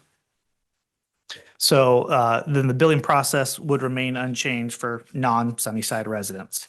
Sorry, I just had one more note on that. And in addition to, again, this is the benefit to the community is by I shouldn't say attacking, but achieving some of these capital needs, again, all ultimately equates to working towards a lower WSRB rating, which again, as a reminder, lower is good. The lower the number, the better we are, which again equates to insurance premium savings for our business owners and homeowners in the city. So next slide, please. So just kind of a breakdown. This is just more of a graph view of what we've just discussed. And then, so kind of really what would be the next steps? So after this presentation, moving forward, kind of what does this potentially look like? So mentioned before, the next agenda item, assuming this is something that council is interested in, would move to an amendment to the existing fee schedule, which is set to be proposed at the next council meeting. Next step would be to update our staffing matrix to reflect the transition of 3 individuals from firefighter to lieutenant. We'd update our billing process with Systems Design West, who is our billing company, to include the removal of resident out-of-pocket billing. Go through the process of those potential addition of positions. And then FCS Group did notate that they have a formal report to follow, which we should receive in March. So that would be our next steps. So at this point, I know that's a lot of information. It's a lot thrown at you at a very short amount of time. That is one of the beauty of our subcommittees, is especially with the Public Safety Subcommittee, we were able to dissect this pretty well. I'm not sure if members of that subcommittee would like to speak on the matter or kind of maybe fill any gaps that I might have created, trying to keep this brief. Most certainly open for questions, any sort of dialogue, concerns, or anything that follows. Thank you, Chief Albrecht. Council, any questions? Councilor Vasquez? Yes, so give me 1 second. On slide 3, you were talking about us currently receiving a 26% credit. And this is in regards to also, I believe, was it the insurance? So that is how it affects our insurance. That is correct, ma'am. So this, with that percent credit, is what is reflected on our Washington Survey and Rating Bureau report. And what that translates to is, I can never say all insurance companies, because I'm going to forget that one, but virtually all insurance companies utilize our rating to help set the insurance premiums for, again, homeowners and business owners. And so the better our rating, the lower their insurance premiums are, because we're establishing that we are going to be able to provide the services that are going to minimize any catastrophic costs, which the insurance companies relate to insurance claims. So the insurance companies, they stay in business by not paying out claims. And so the theory behind that is the lower the rating, the more capable we are of handling and mitigating incidents. Therefore, that translates again to lower premiums, because it ends up ultimately being a lower cost for the insurance companies. Okay. So then this would be translated into, like, we don't have currently the staff, the appropriate staff to cover the whole city. So it is also affecting the city. And so if we do get more staff, then that'll be helpful. Most certainly. And increase our score even for you guys. That is correct, ma'am. Absolutely. Councilor Dolan? So the additional staff, you're promoting 3 to lieutenant? Correct. So that wouldn't be necessarily 3 additional staff members. So when you're kind of looking at it, it'd be kind of, to put it bluntly, is be the elimination of 3 fighter positions, the addition of 3 lieutenants positions. So we're not looking at 5 additional people. We're talking about taking 3 existing employees and promoting them to lieutenant. So that would provide us with 1 lieutenant per the 2 new stations we're talking about? Hey, once we get to that point, we'll have many more conversations, but I like where you're going. Maybe when we get our budget. I yield back. Yes. Councilor Chavez? I have a question. So I know we discussed this at our meeting. So promoting the lieutenants, what does that entail? So just as far as the promotional process? As a promotional process, would the pay increase? Are we going to be doing the 3 right off the bat? Or are we going to do 1? And then if for eventually we open up another one, then would that be another one? How are you doing that? Excellent question, sir. So the reason for the 3 is we have 3 different shifts. So in essence, it would be, so to answer one of the questions, it would be in essence 3 up front. So 1 assigned to each shift. So that's kind of how that work is divided up there. So that way each shift has a captain and a lieutenant, which again maintains our span of control, which span of control is identified as the number of subordinates per supervisor. And so the NFPA standard requires that span of control to be from 3 to 7, and they've outlined and is actually looking to lower it to 5 is the ideal number. That's what's currently listed as ideal. But I foresee as we go through some amendments and updates to NFPA standards that I believe that 7 numbers is going to decrease. To answer your question on the promotional process, all of these positions are civil service positions. And so we would not arbitrarily be like, you, and you're now lieutenants. So the process starts off with an application. There is a testing process, which more often than not, and if we mirror it to our captain's process, includes a written examination and a practical examination of some kind, and an interview. So then they're all scored on that. And then again, if we're filling 3 positions, then in theory, the top 3 scores would be offered the promotional position. And that comes with pay increase, correct? Correct. So what we budgeted in, and this is something we, discussed with labor in detail, but for the purposes of placeholders and budgeting, we pretty much split the difference between the pay incentive between a firefighter and a captain. So that's roughly about 5%. And that's what's reflected in the numbers that were provided by FCS Group. Counselor, did you have a question? Welcome to you first, Counselor Vasquez. Okay, yeah, and just to clarify, our current rate is it $19? I see 2025 rate, $19. What is it That's correct. currently as well, right? Correct. Okay. Any other Deputy Mayor? So then if we do the rate adjustment, then we would take it up to, that would be the 2150? That would be Or is it slightly more than that? That would be scenario 1. So we have 3 scenarios. Oh. So it'd be 2240. 2240. Sounds more reasonable for what we want to do. 2240. 2240. Thank you. Counselor Vasquez? Yeah, and just also to share with you all, we were in the Public Safety Committee, and I've actually heard this also in the Finance when I was on the Finance Committee. So I've heard this whole presentation quite a few times, and I've had a lot of questions, and I know that I've asked as many questions Good questions. Yeah, like really good questions. And recently it was Counselor Chavez and Counselor Dolan and myself. And from what I gathered while leaving that meeting, we were all on the same page to actually do an increase and to go with scenario 1.5B.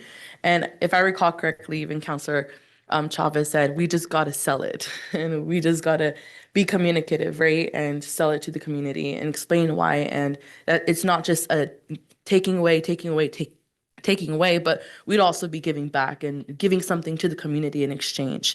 And this would be something that would really, really help our fire department grow, increase the scores, and to just do something to level up, because quite frankly, right now, we're really behind with the size of our city, with the coverage that is required for our city. We're just not really matching the levels and numbers that we should be pulling. And he did give us 3 examples of 3 different cities that are kind of, not at all the same to Sunnyside, but something close enough with numbers, calls. So he gave us numbers, and if you guys paid attention to those numbers, it's very telling that we are behind, and it's very telling that they are pulling a lot, and there's just been a lot of weight on them. And in order to move forward and help, sometimes it's inevitable, and we do need to make these tough calls. So it would be a total of $3.40, a total increase. Correct. $3.40. $3.40. And so if we look at, and that is correct, and Counselor, thank you very much for that. And if we look at where that is really that kind of big one, is to get us on par with really where we kind of should have been before. And so if we go back to, my apologies here, if we go back to slide 6, they give a breakdown of what they propose and suggest over the next 5 years. And so that initial jump is again right out of the chutes to get us on track. If you look at what's proposed for the next 4 years to follow, it is substantially smaller. And so really the biggest push there is to get us to homeostasis, if you will. And beyond that, if we continue on that trend, increases are substantially, what they're proposing is substantially smaller than what we're requesting at this point. So, and again, our hope, and again, Counselor, I appreciate you touching on this, is what we look back is, quite literally, and not to sound kind of cliche, but our sole purpose is to serve our community. And so when we go for an ask, we want to make sure that we are transparent, clear to our community of this is what we're asking, but this is what it means to you, and this is what we can do for you. And so that's kind of why we tried to touch on that as much as I could without over talking it. Counselor Chavez? And those are the things that we discussed about being very transparent with our community on what is the return. Because obviously there's going to be, we've got to pay for, but what is the return? And so I know that we've also talked about different places of where it would meet to be able to put our other facilities. I'm not open to, I mean, I don't want to, it's up to you guys if you guys want to share where your thoughts are for that, but I'll leave it up to you on that. Or do you want to wait on it? Sure, just, and we can talk, and again, we're at the 30,000 foot level, this is, is this something I would like tomorrow? Absolutely. Is it going to happen tomorrow? Absolutely not. But ultimately, what we're looking at is to kind of expand our coverage and for, again, quicker, more immediate responses for our community is our one main centralized station is very strategically located for a centrally located station. But what we're missing is our east end and our west end. And so if you look at kind of standards of cover and plans that a lot of other agencies have utilized by way of like a station location study or menagerie different ways to approach it, is you have centrally located where you're responding from the inside out, and then you have coverage on the ends where you're responding in. And so taking that model that's where we'd be looking at. So I'm sorry, sir, go ahead. How long is your response time for the ends? So to give you, I'd have to pull to give you exact numbers, but some of our ends we're looking better part of 7+ minutes. In the city? Correct. Yeah, that is within the city limits. Yes, sir. Yep. Did you not? Deputy Mayor? Did you not say earlier too that the standard is 4? That is correct, 4 ma'am. minutes? Yes. Any other questions? Just out of curiosity, how many active volunteers do we have currently? Do you know? Right now, we have approximately 12. And so, I won't get on my volunteers and recruitment soapbox because again, I could keep you here all day, so I'll spare it. But the volunteer service as a whole has become very challenging because of the mandates that are put on us as agencies. Pretty much the base level of training for a volunteer firefighter is the same as a career firefighter. And so people who don't do this for a living, who have families, who have jobs, it's a lot more challenging for them to meet those training requirements. That's baseline. That's not counting every year. Every firefighter is supposed to have approximately 140 hours of training each year in various disciplines to, in essence, maintain their competency in the fire service. And, you guys as members of council know who have jobs and families, putting the time in is very taxing. And so again, when you have a standard of about 140 hours a year, that's a lot to ask somebody who's doing this, in essence on their own time. We are still very much actively recruiting. We have a residency program, which are our volunteers, that has been very successful. We've actually got to the point where we are out of room and can't bring on any more residents, which is a problem, but in a large respect, it's a good problem to have. But at the same time, I don't like turn anybody away. But that is currently where we're at right now. Thank you. You bet. I also know that you got some really good people in there. I know a couple of those kids. We have some phenomenal staff members across the board. Absolutely. Counselor Dolan? This 4 minutes, that would be achievable with 2 smaller stations, say, on the Monson property, as we discussed, because you puts them right there at the freeway. You answer a lot of calls that are pretty far out.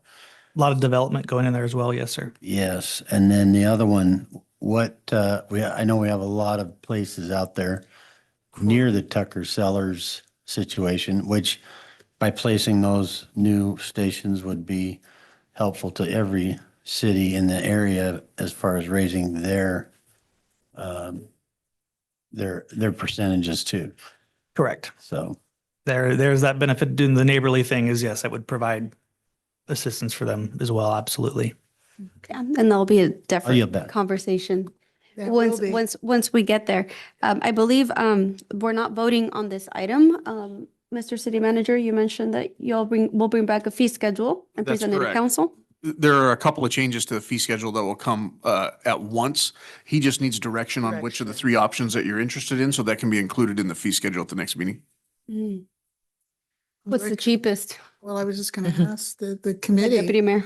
Yeah, ask the committee, which one of the 3 were you guys leaning towards? You all sit in on it. I'm just, We did. Yeah, so which one were you leaning towards?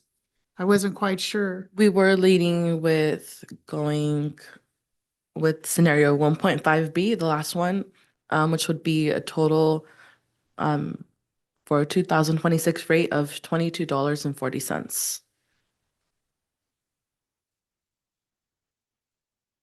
Okay, so Mhm. then we should plan on that, I should think. Everybody in agreement to that? I believe this won't come back to us until our next meeting. Correct. It'll be in the fee schedule. It'll be one of the changes. I think there's a couple of changes, some public records request changes, and I'm not sure what else, but yeah. Okay, okay. I'm assuming that will come to our inboxes before the meeting, so we have some time to. Correct. The fee schedule, the fee schedule will with red line changes, so you'll be able to Thank tell you. what's been changed. Yes. Everybody agreeable to that? Yes. Okay, so it seems like that's the direction of council. Thank you very much. And again, if any other questions arise from now until then, don't hesitate to reach out. I'll be happy to answer them. Thank you, Chief Very Albrecht. much. Thank you, good work. Okay. Well, that concludes the items on the agenda for today. Moving forward with items from council members. Item A, mayor appointments for boards and commissions. Council, we had a meeting set with the Rules Committee to go through some of these applications.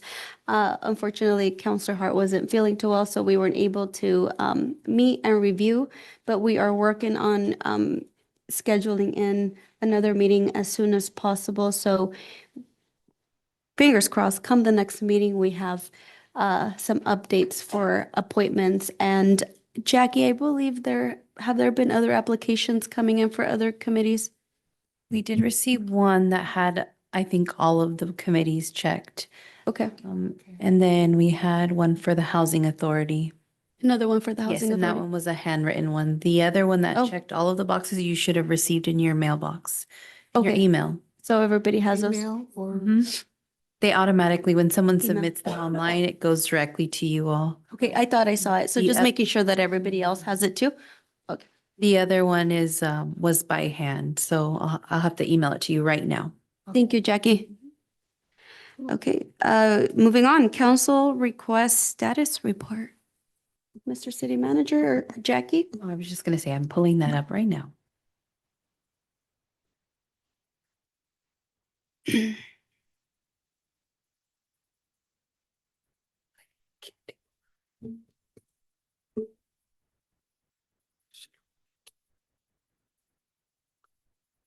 Yellowstone Trail.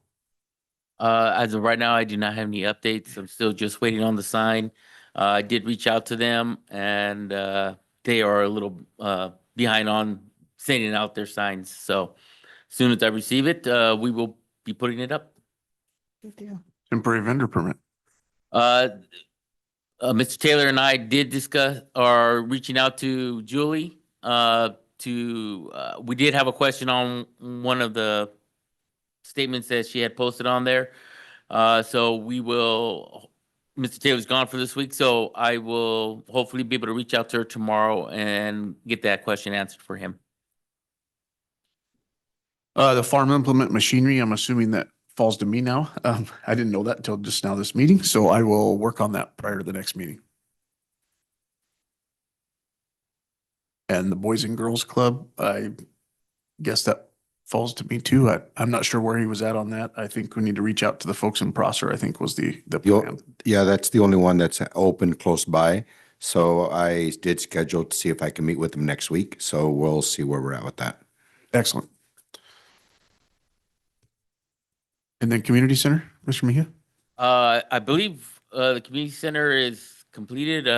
I did send out the contracts to everybody.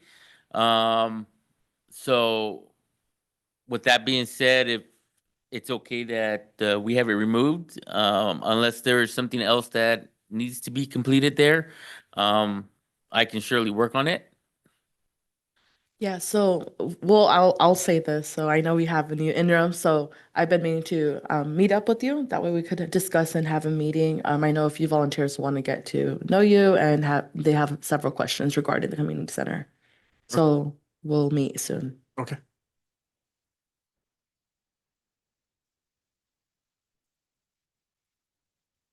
Safari building? Safari, like Mr. Taylor stated, 2 weeks ago, we did go in there and take a look at the building. Everything seems sound. And as of right now, we are just waiting to find out, what the owners want to do. Are they going to use the building and rebuild, or are they going to be selling it? That's where we're at with it. They did state that they have a couple signs for Mr. Dolan. So we just need to get over there and pick them up. Those, those were the antique signs from the Safari restaurant, the big neon ones. I don't know what kind of shape they're in. What I saw there looked like it was taken apart pretty much, but I brought it up to Sis Kennard, and she's more than willing to take those in and find a place for them. Thank you. Deputy Mayor. Are those not already stored someplace? I think they were stored out at the Port District.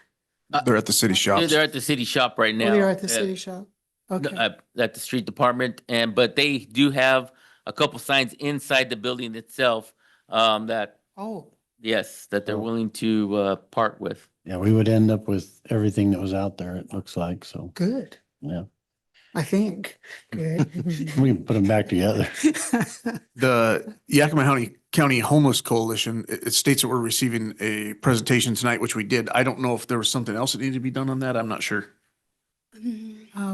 Probably just a follow-up, but I think that's going to be on an individual case basis. I think so too. I think that one you could probably remove because it'll be ongoing. And Deputy Mayor, so I just have a quick question. Do we all get the invite to the next? We can put you, I think I can put you, make sure that your email is there so that's, or anybody else who wants to be. Just let me know, just email me and I will make sure to forward the emails to Kyle. Thank you. And then Hector, the wayfinding signs? So I have found out the wayfinding signs. So the machine that we have up top at the street department, they have green signs. Is that something that where you were looking towards, or were you looking towards it to something of actually getting signs made out? Yeah, so I know first I just wanted to see what would be the cheapest route, kind of get an estimate. If we were to do it in home here, if we have anything to do it here, just to get something started. I wanted an estimate on that, and then if you would be able to get any, look into it and see if there's any way for us to get quotes on, let's say Prosser, who did they source their signs from, or let's say neighboring cities, where did they source their signs from, and what are those amounts looking like? Let's get started there. I do know that it'll be on the upcoming agenda for Economic Development Committee. That way we can discuss it, and also I just want to hear some more feedback from them as well, since they are part of the economic and development for the city of Sunnyside. Okay, and that's something we can probably discuss tomorrow at our luncheon. Perfect, yes. Maybe one thing when you meet with the economic development is if they identify what they want wayfinding signs to, like the library, the high school, the hospital, Identify where to. where they want them to. So then Hector has an idea how many signs he's looking at getting a quote for. Okay, and how many signs? Perfect, thank you guys. And then the museum status. Museum, so museum status, I know I have some people there that I must go post, ask nicely to remove them. And so they find other places to stay. So I have quite a few places that I need to do that. I will be working with Sergeant Tucker tomorrow to work on that. I have the museum, I have a place in the museum, I have behind the Dollar General, and I believe I have one more place I need to go see about, and I will get those posted and work with Sergeant Tucker to get those people to move along. I'm not exactly, what are you referring to? I'm not sure I understand what you're talking about. We have homeless Homeless? people that are living there, and obviously they're in camping. Oh, homeless. Yes, they're in camping there. At So the museum? yes, right next to it, there's Toward the back, right? Yes. Yeah, right by the So- railroad tracks. So I will be working with Sergeant Tucker tomorrow to get them moving along. And there's other, like I stated, other places that I need to work with. I know, last week I had, the biggest one that had a whole complex behind, the Dollar General. Orlando was his name. He was a very fine fella, and he was happy to move on. So he tore everything down and packed everything up, and so now I got another person there. Councilmember Dolan. had his hand up. Go ahead. I was in a conversation with Sis Kennard, who is basically in charge of keeping the museum together. And we do have some work days on Thursdays from 3 o'clock to 5 o'clock. And she she voiced her opinion. She's going to be gone for a little while, but her opinion was that she didn't have a real problem with the people that were up against the back of the building there, because they've kept it very clean and orderly. They've set up some tents, and it's wintertime. She didn't have a problem with them. I have not talked to them. I said hi to two of them today. We have our wagon coming back to the museum, to the new storage building, and the big covered wagon, it's actually an ice cream truck, and that'll be parked inside. But I was down there today, and they have it fairly well cleaned up as far as the ones that are right by the building. I didn't spend a lot of time looking around, but I just thought that would be taken into consideration. She is pretty much in charge of everything that's in the museums because of the National Historic Society. So The problem we run into there is if we're doing selective enforcement, then it looks like you're okay, but you're not. It needs to be across the board. And that technically is city property. So we have to be consistent, I think, is the message we need to send. we have not had a meeting since that took place. So I think at the next board meeting, we'll be agreeing with you on that one. Deputy Mayor, did you? I was just going to say I've noticed behind Safeway, just kind of across from where the railroad park is there, Yes. there's a tarp, and somebody's parked there, and then they tarp up against the Safeway wall there too. But there's also some homeless down further on the railroad tracks. On the east side of the railroad tracks, there's a tree there.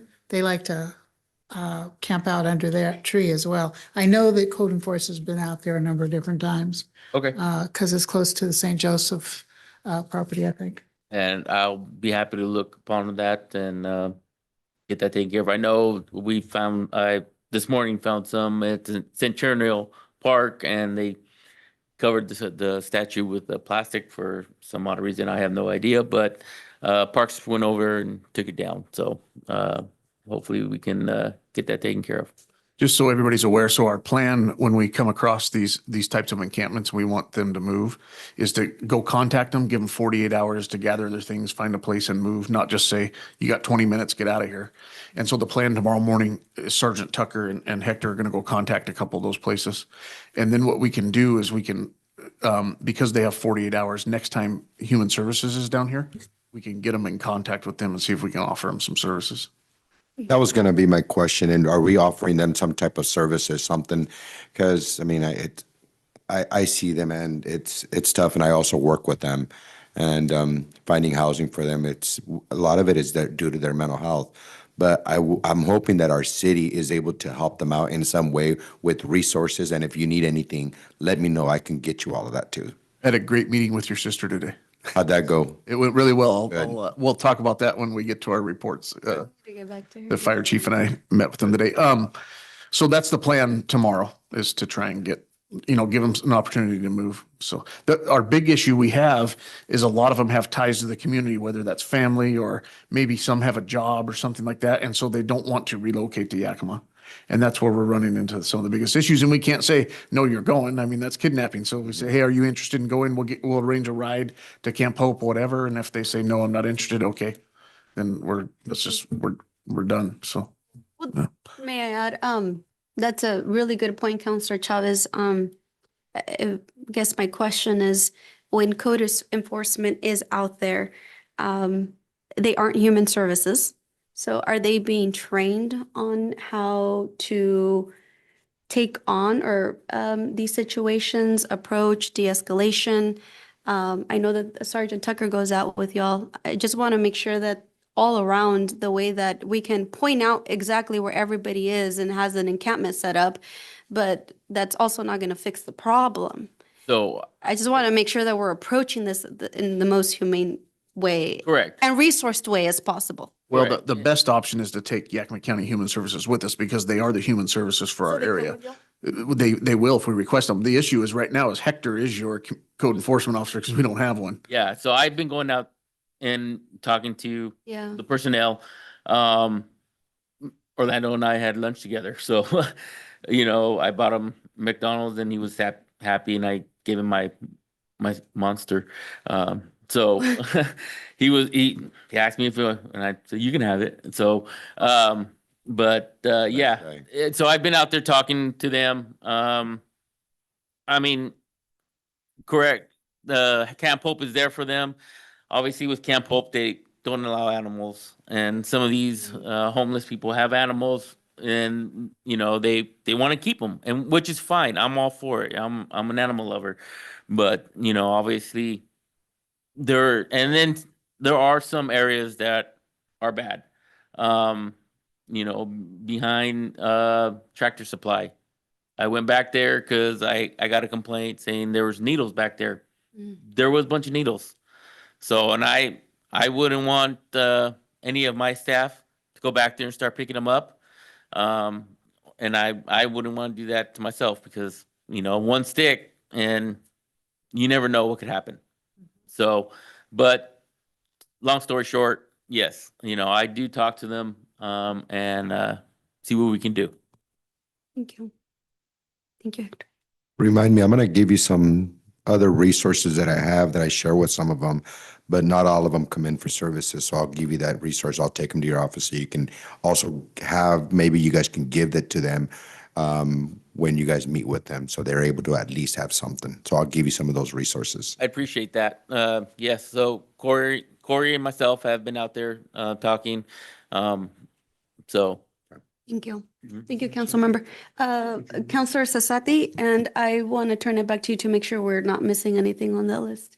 I just have a quick question. Who picks up, or is there anybody that picks up that drug paraphernalia, needles, whatever? Do you guys have to call somebody or do you just leave it there? No, I'm not gonna lie. I have rubber gloves in my truck, so I do what I can. Put them straight into the trash. Sometimes I'll carry some trash bags in my truck, and that way we can. Maybe like those handle dustpans in the little. I could. The truck, the bed of my truck is getting full. So with all my personal stuff in there and everything I've got, so but that's something I can take. Yeah. We need to make sure you guys have those PPEs for. No, most definitely. All that, 'cause most definitely. And like I stated, I wouldn't want my staff, to go pick up dirty needles.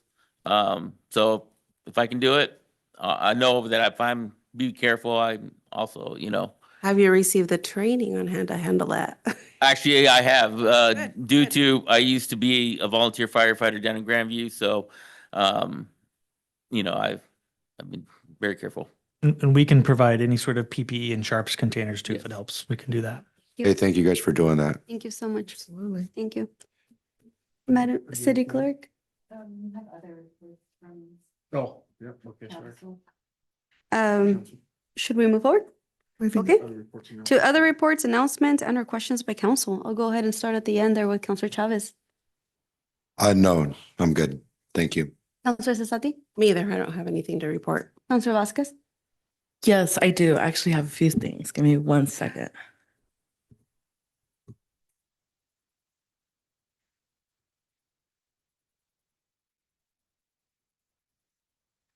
Okay. So, as many of you know, there was a video that's been circulating around social media, and I'm sure all of you have seen it. If not, then you guys can go see it. And there were some comments made by two individuals sitting here, and I am going to read it on the record because it was posted and everyone has access to it. So the first one was commented by our current mayor, Vicky Frosto, and her comment on this video on TikTok was, yes, she was agreeing with the video, and she said, yes, they profit off our people, and still back the terrorization of our communities. And then she says, hold these people and businesses accountable. And I'll give some feedback to that. I've been getting a lot of messages of a lot of threats from fake profiles on my business account, on my personal account, on all platforms, saying that they're going to come loot my business, break my windows, that they are going to destroy my business and make sure that they do it. And I've been having to communicate this with my employees. Then there was another comment made by Leticia Cesati Sarago, sitting to my left. And she says, comments, say it louder for the people in the back, que se están haciendo sordos, which translates to, who are acting like they're deaf on TikTok. And then when I come in, you say, hey, Mija, where are we? Hey, how are you? And you smile to my face. But you don't have an issue with making these type of comments on TikTok. And go ahead and laugh. I'm not laughing. But go ahead and give me that smile. And this is on their personal accounts, and I get it. You guys could do anything you guys want, but it's not right. And with that being said, I did write something, and I will read this into the record. So, Mayor and fellow council members, I am speaking today because silence would suggest agreement, and I do not agree with what has happened. Recently, I have been publicly attacked, and my local business has been dragged into political commentary simply because of how I voted. Let me be very clear. Voting for a person does not mean agreeing with every action, statement, or belief of that person.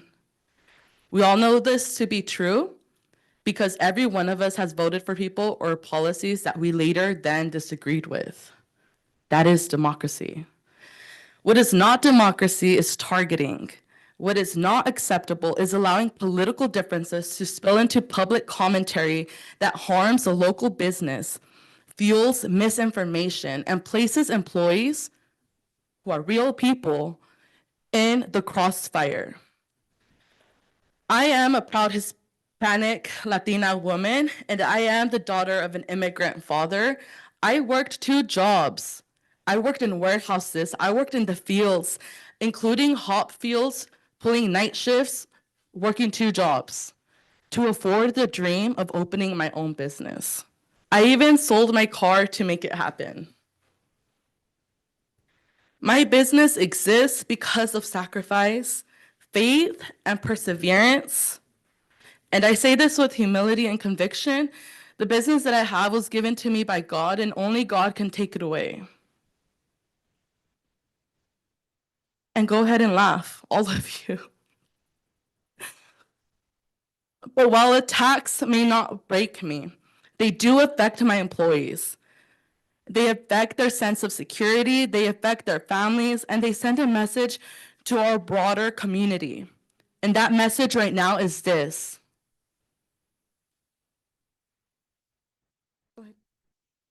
And that message right now is this.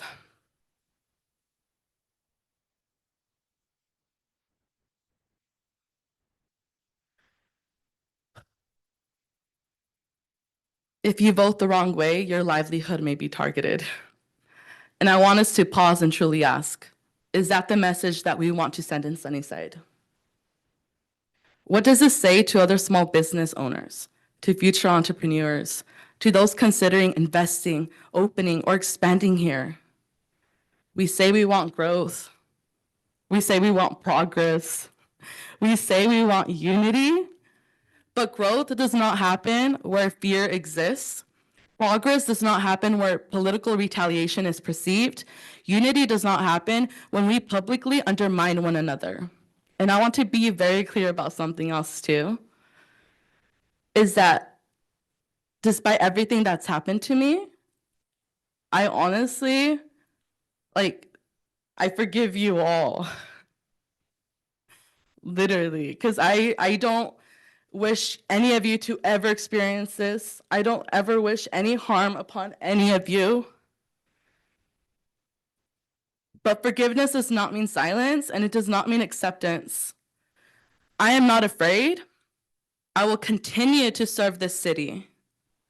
I will continue to support immigrants, workers, and families as I always have. All I am asking today is this: just please stop.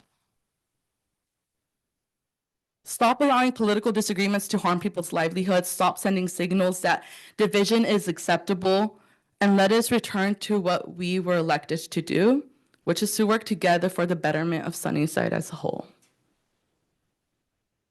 And that was it for that. On another note, I'm on the economic development, and we just partnered with CIE, which is the Center for Inclusive Entrepreneurship, and we also partnered with the Washington Economic Development Finance Authority. And we were able to get these resources. Shout out to Brittany Bima, who actually did a lot of the heavy lifting. And we will be having a free Start Simple course that will be held in the Sunnyside Community Center.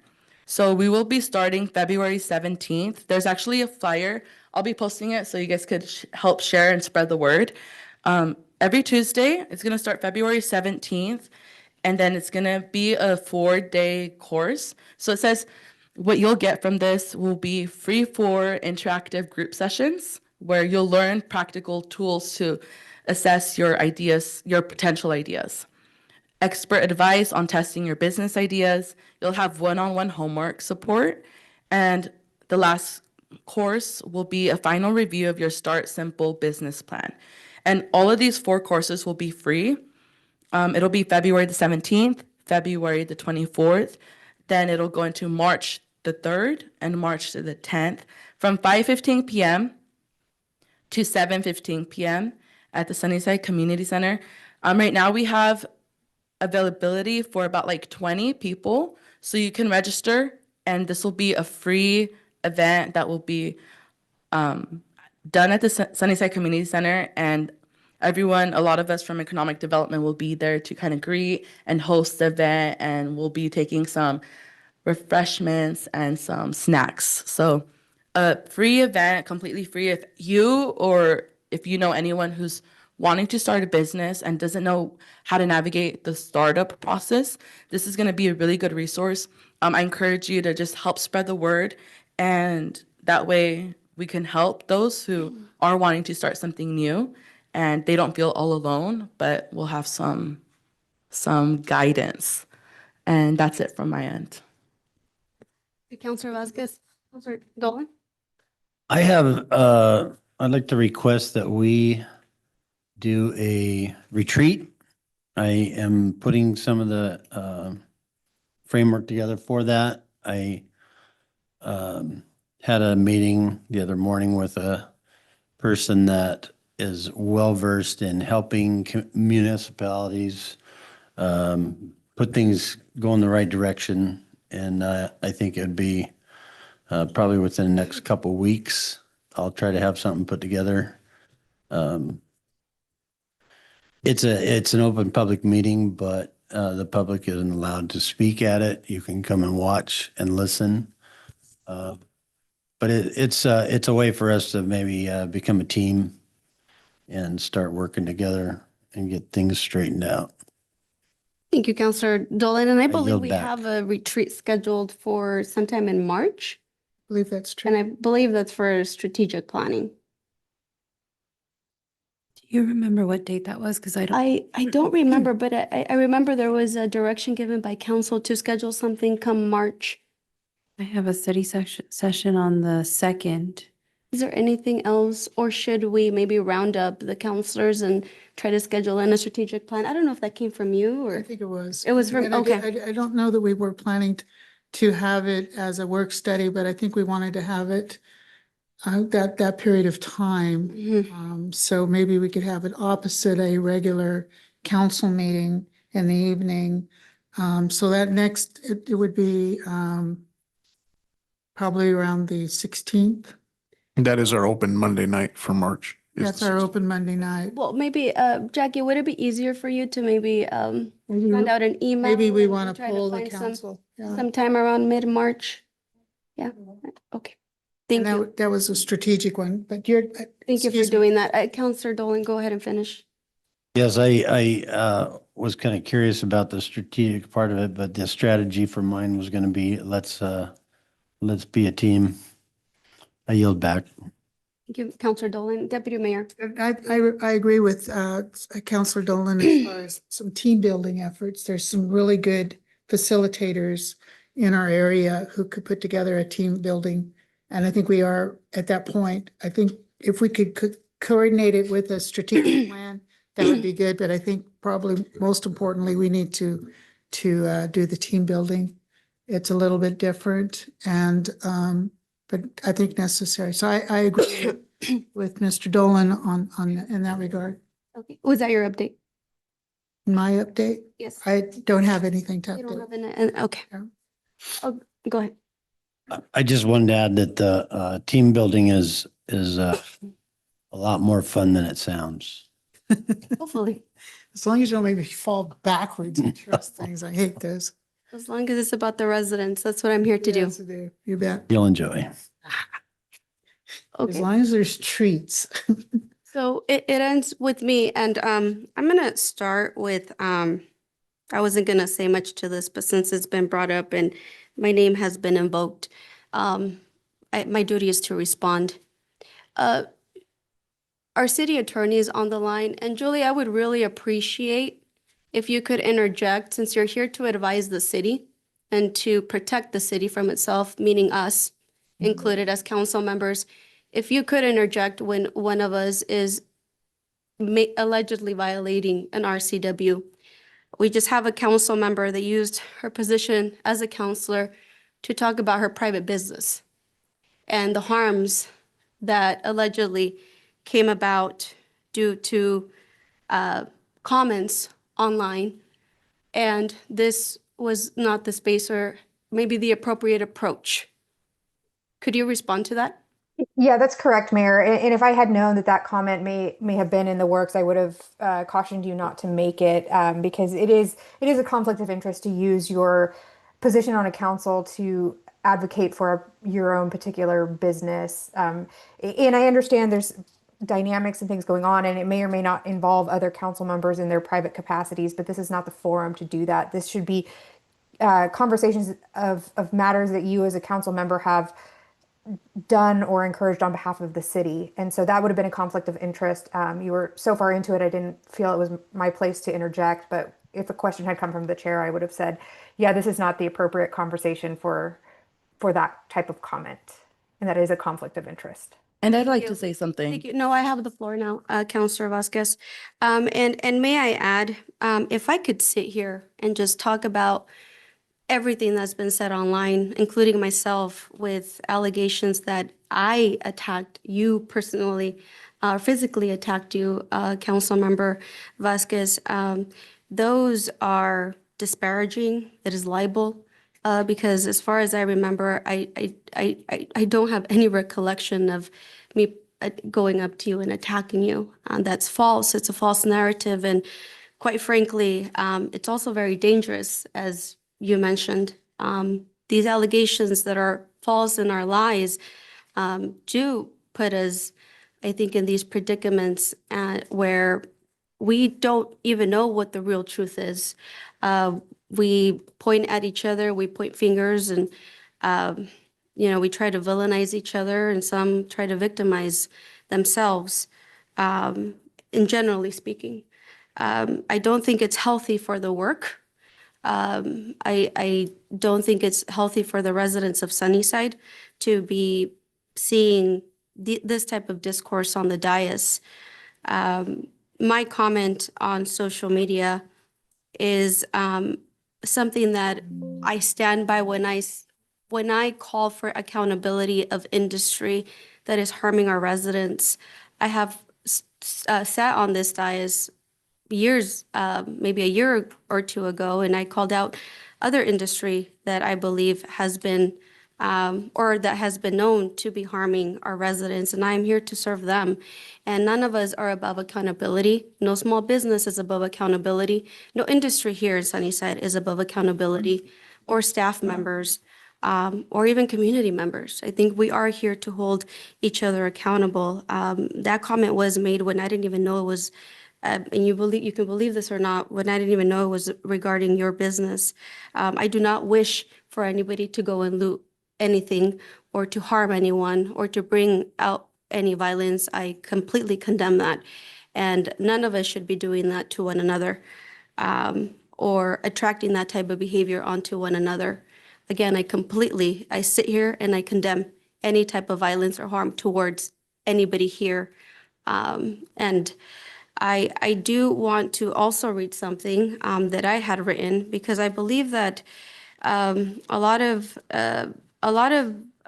shifts and energy and momentum has been happening across social media. And I do believe it is definitely a distraction from us and from the work that we need to center and actually put in front of us, which is the work here at council.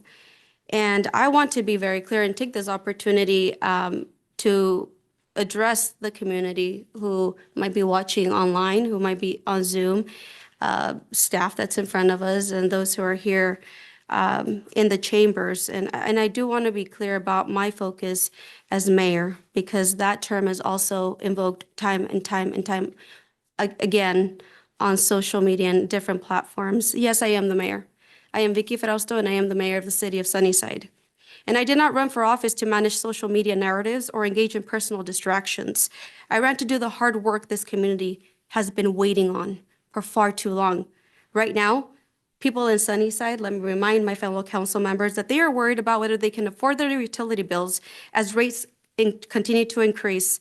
And now before us, we have ambulance rates that might also increase.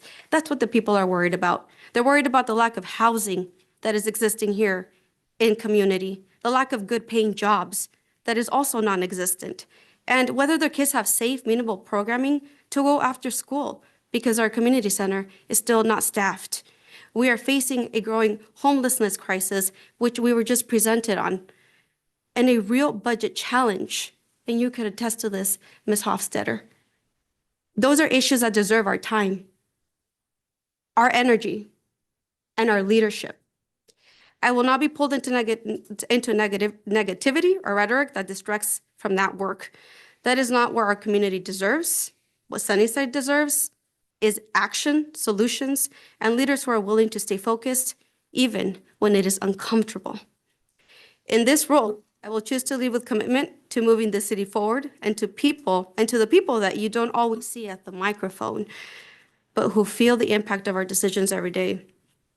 I will continue to champion the needs of residents and keep my attention where it belongs, which is the results. The results, the results, the results, and definitely not the noise. So that is my rebuttal, and that is my statement here today. I didn't want to have this type of discourse out in public, but it was brought out in public, and I will deal with it in public. This work is not easy. Many of us will be disparaged, dragged through the mud. I have been experiencing this myself. My mouth is dry for the past 2 years since I have assumed this role. I think we were all cognizant of the fact that when we put ourselves out there, we put ourselves out and subject ourselves to public scrutiny. That is a given, unfortunately, something that I do not want for any of us, but unfortunately, we receive. Sometimes we receive more of the scrutiny than the praises for many of the good deeds that we have put forth. And that is also unfortunate. So I hope that we can move forward and find I do agree with you, Counselor Dolan. Find some common ground in all of this, and that is community, and that will be the work. I am not here to make friends. I have personal friends, but I am here to make sure that we work together to do what is best for the community and the residents of Sunnyside. Thank you. Oh, please, no applause. We will refrain from applauses. This is not definitely the time or place that I would want us all to stay in. We definitely need to move forward. We need to learn from so-called mistakes, and we need to continue leading, because that is what we're here to do. And with that said, I will continue moving us with the agenda, because we still have a few items and we still have to go through executive session. And I will turn that over to you, Mr. City Manager. Believe you need to lead us through staff reports. Quickly, we'll start with Chief Albrecht. Okay, real quick, just a couple of items. I won't regurgitate my weekly report that was sent out today, but of course, open for any questions. A couple of the big things is each one of your chairs, I put a couple flyers trying to promote. We are doing a free CPR and AED training event open to the public. It is scheduled for Saturday, March 7th. We are offering classes in both English and Spanish. And so we do have the dates and times on there. We've also posted on our Facebook. But I encourage if we can post them up in some buildings and hopefully provide some valuable training at no cost to our citizens. So the other thing I just wanted to quick touch on is it's kind of been a topic tonight, is our department's foundation. And then by that way, the department is looking into a partnership with Camp Hope. Understand there are some limitations based on proximity with Camp Hope, and I'm not going to steal Chief Lehman's thunder on our conversation from today. But looking at some other avenues to provide resources to our community, and so that's a process that we've started looking into, which we're trying to see exactly what that looks like. But ultimately, it provide us with some one cog in the machine, if you will, of resources to some of our community members in need, as well as potentially being able to make accommodations for a cache of supplies, warm clothing, blankets of that nature for local residents who might be in need of those. So more to come on that, but that's what we're working on currently, and I'll stop there. So today I've met with the county commissioners. Last week I had to go up and ask for our seed money for the 9th and Lincoln. I'd be glad to say that we are receiving our $1.4 million for the seed project to get our pumps taken out and from 9th and Lincoln and put it over to a new area right behind the school district that we applied for, and that they're going to be letting us put our new sewer pumps there. Among everything else that I'm doing, working with the lobbyist, and I will pass it on. Sorry. Job. First, I'd like to give a big thank you to Gabino and Chief Halbach, because they really saved us in finance today. We had one finance employee show up to work today. So we almost had to shut down City Hall because we didn't have anybody come to work. And Gabino stepped up and came over and filled in for us and was able to. Today's one of the busiest days of the month for us. So he really saved us in the finance department. Working on the reconciliation still, trying to stay up with daily work, going over grant management, trying to make sure that the departments are getting the information to me so that I can assist them.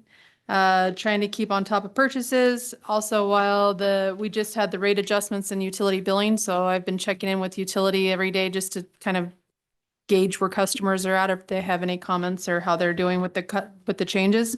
And then helping out with the other departments with their reports when they need it. Mr. Mayor. Yes. You say, did you have a sick day? Super Bowl. Super Bowl. So it was a sick day. It was a blue day. That's no excuse.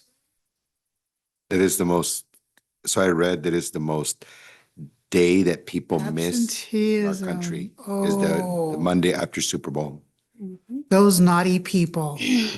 I think we put a pink notice in there, say, no sick on Super Bowl Sunday, Mondays. I did make an announcement Friday that the flu was not acceptable to me. Listen. And we agreed to the proclamation. Well, yeah, well, the proclamation is one thing. Monday flu is a whole nother. I wondered if that wasn't what it was. Thank you, thank you. Those rascals. I don't have much to report. We're just pushing some of our projects along, doing some cleanup work to start the email migration and continuing work on inventorying and replacing network equipment around the city. Batteries. So yes, with time, all batteries degrade. So they're at the point where the ones on your laptops are not holding much charge. I've run a report on a couple of them. We just got to be in a position to be able to. I've requested a quote, so when we get a chance to be able to buy them, we will and replace them. In the meantime, we're just plugged keep them in. plugged in. That's all we can I'm do. glad you put these power strips up here because that's really a kind of a lifesaver for us right now because now. my computer won't work if I don't have it plugged in. And that's why I brought those out. Yeah. Some for have some. Thank you for having that. I think almost every one of us is plugged in today. Mhm. No. Makes it easier instead of having to go down there. Start over. Yeah. I'll go real quick next. So, if the Public Safety Committee recalls, I had to jet out of that meeting real quick. So I went and met with the Yakima County K-9 Foundation about the potential of Sunnyside Police Department getting a K-9. They're all for it. The initial investment that we would have to raise is $50,000. And that will pay for all of the upfront costs for the dog. And then the Yakima County K-9 Foundation, for the most part, funds the dog after the fact. So to put it in perspective, the Yakima Police Department has 3 K-9s, and their budget for those 3 K-9s is only $7,000 a year. The Yakima County K-9 Foundation takes care of everything else. So I've put it out to our department to try to find out who's interested. And then once we select somebody, their first task would be to start fundraising. So we're looking at getting a patrol dog. There isn't one on this end of the county. Grandview has a drug dog, and the closest patrol dog at the sheriff's office is where we usually get one. So, yes. So you were talking about, I know we talked a little bit about this before. Were we looking at the drug dog or what were we looking at? Because I know we had 2 choices on that. A patrol dog, it's called. So it would do tracking and apprehension. Because there's 2 different ones. So I want to kind of make it clear for the public to be able to understand the process of both of them. Correct. So the other dog would sniff for drugs, and a lot of times those might be a lab or something like that. The patrol dogs would be a Belgian Malinois or a German Shepherd, and the Yakima County Canine Foundation currently supports a dog in Grandview that's a drug dog, and because of its proximity, they're wanting to get a patrol dog on this end of the county. So that's where we fit in. The other thing was we met with Comprehensive Mental Health today, the fire chief and I, and we had a great conversation. And we have the DCR and the DCM team here, which is a division of Comprehensive, but I think they're ran out of Yakima. So when we call them out to provide services, and we use them pretty regularly, that information we found out is not necessarily always getting to the local office. And that's probably our biggest disconnect. So I was talking with Councilor Chavez, and he's aware of a program up in Ellensburg. And what they do is they have embedded DCMs just like we do, but they have a direct contact back to the comprehensive team up there. So I think that's going to be our biggest thing is that communication. So Jenny Trevino, who runs that team, I think is going to maybe be invited to the, I think you guys have a Monday morning briefing down here? Yes, we do. They're going to start. Every Monday, we have a 2-hour meeting for that. Okay, so they're going to start maybe inviting her to that so that there's better information flow from the team that's embedded with police and fire to make sure that the people that need resources names are getting to comprehensive so that they can follow up long-term. And then I have a chief's meeting tomorrow. So if anybody has anything tonight that they think I should bring up, grab me. In regards to the canine, going back to the canine, did you get the question answered in regards to the food for the dog? So what I found out is, between the sheriff's office, Yakima Police Department, and everything, most of them have a place that donates the food. So maybe that would be, Wilco, Tractor Supply, Big Five, or Yakima Co-op, or maybe once a month they go to this place, then the places are donating up in Yakima. So we're going to try and look for something similar. Probably between, I think here it would probably be Walmart, Tractor Supply, maybe Ace. Do they carry dog food? I'm not sure. Yes, they do. Yeah. Okay. The one that used to be Blyle's, it's called something else. Oh, yeah, that's a good idea. Yeah, countrywide. Yep. They're also a co. Yeah, so if we have a couple different options, that would help. Perfect. Thank you. That's going to be the first task of whoever gets that position, is they're going to have to find a way to raise the $50,000 and set up those contacts with make sure they go make a contact at the vet's office to make sure that they can be seen when needed and maybe get a reduced rate and that kind of stuff. So because the Yakima County Canine Foundation is a nonprofit, they will step in when needed. They'll pay the vet bills. They say that's our dog. We treat it like it's our dog. We take care of everything. The reason you need a small budget is you break a leash at, 8 p.m. and you need a new one tonight. You have a small budget to go get that. But for the most part, they take care of the dogs once that initial investment's done. Nice. So, and I've reached out to a couple of people, and I've got a gentleman that's working on trying to get us all 50,000. So I'm hoping to hear back soon. Nice, that's nice. Thank you. Good deal. So Chief, I apologize. I wasn't able to attend that meeting. I had another meeting that I kind of attended, and it was kind of the last minute. So, but I'm glad that everything's working out for, it's very important that we work with Comprehensive. They're one of our biggest individuals here that can work with the people that are struggling with mental health and substance use. So I'm glad you guys were able to meet with them. It was very, very important. I think it was a meeting that was way overdue. I would agree. And there were some resources that I wasn't available or that I wasn't aware of here in Sunnyside that I actually gave to Esther's team tonight to maybe help pass on to some of these folks that are looking for housing. So MRJN and MES, I believe, are the two. Yes. Yep. So I passed that in. Actually, they said, here, you can have their business cards. And I said, oh, I know what I'm doing with these. So I wrote down the business card information on my notepad and then gave the cards to Esther. Those are a lot of the resources that we use for a lot of the people that are homeless. So I plug them in with many of the resources, because not only are they helping with the housing, but they're also helping out with job seeking and other services. So those are really good service. That's some of the that was one of the some resources that I also wanted to provide you guys. So if you guys need any more of those, I can get you those resources. We have 3 of them, so I'll get you the other one. Okay, excellent. Thank you. Mm-hmm. Cool. Okay. Anything else? Jackie? City Clerk? Okay. Our next meeting is February 23rd, and that is a regular meeting. You've already given direction on the ambulance utility rate study, so you will just finalize that by adding to the fee schedule. Is that correct? Mm-hmm. And then we have some other additional items to add to the fee schedule. You'll be selecting the engineering services and establishing an agreement and a discussion on mobile vendors ordinance. Thank you, Jackie. Mm-hmm. Okay, well, this concludes the end of the agenda and and any updates. We will be breaking out into executive session. I will go ahead and read this into the record. RCW 42.30.1101I, litigation that has been specifically threatened to which the agency, the governing body, or a member acting in an official capacity is or is likely to become a party. And G, to evaluate the qualifications of an applicant for public employment or to review the performance of a public employee. However, subject to RCW 42.30.140, for discussion by a governing body of salaries, wages, and other conditions of employment to be generally applied within the agency shall occur in a meeting open to the public. And when a governing body elects to take final action, hiring, setting the salary of an individual employee or class of employees, or discharging or disciplining an employee, that action shall be taken in a meeting open to the public.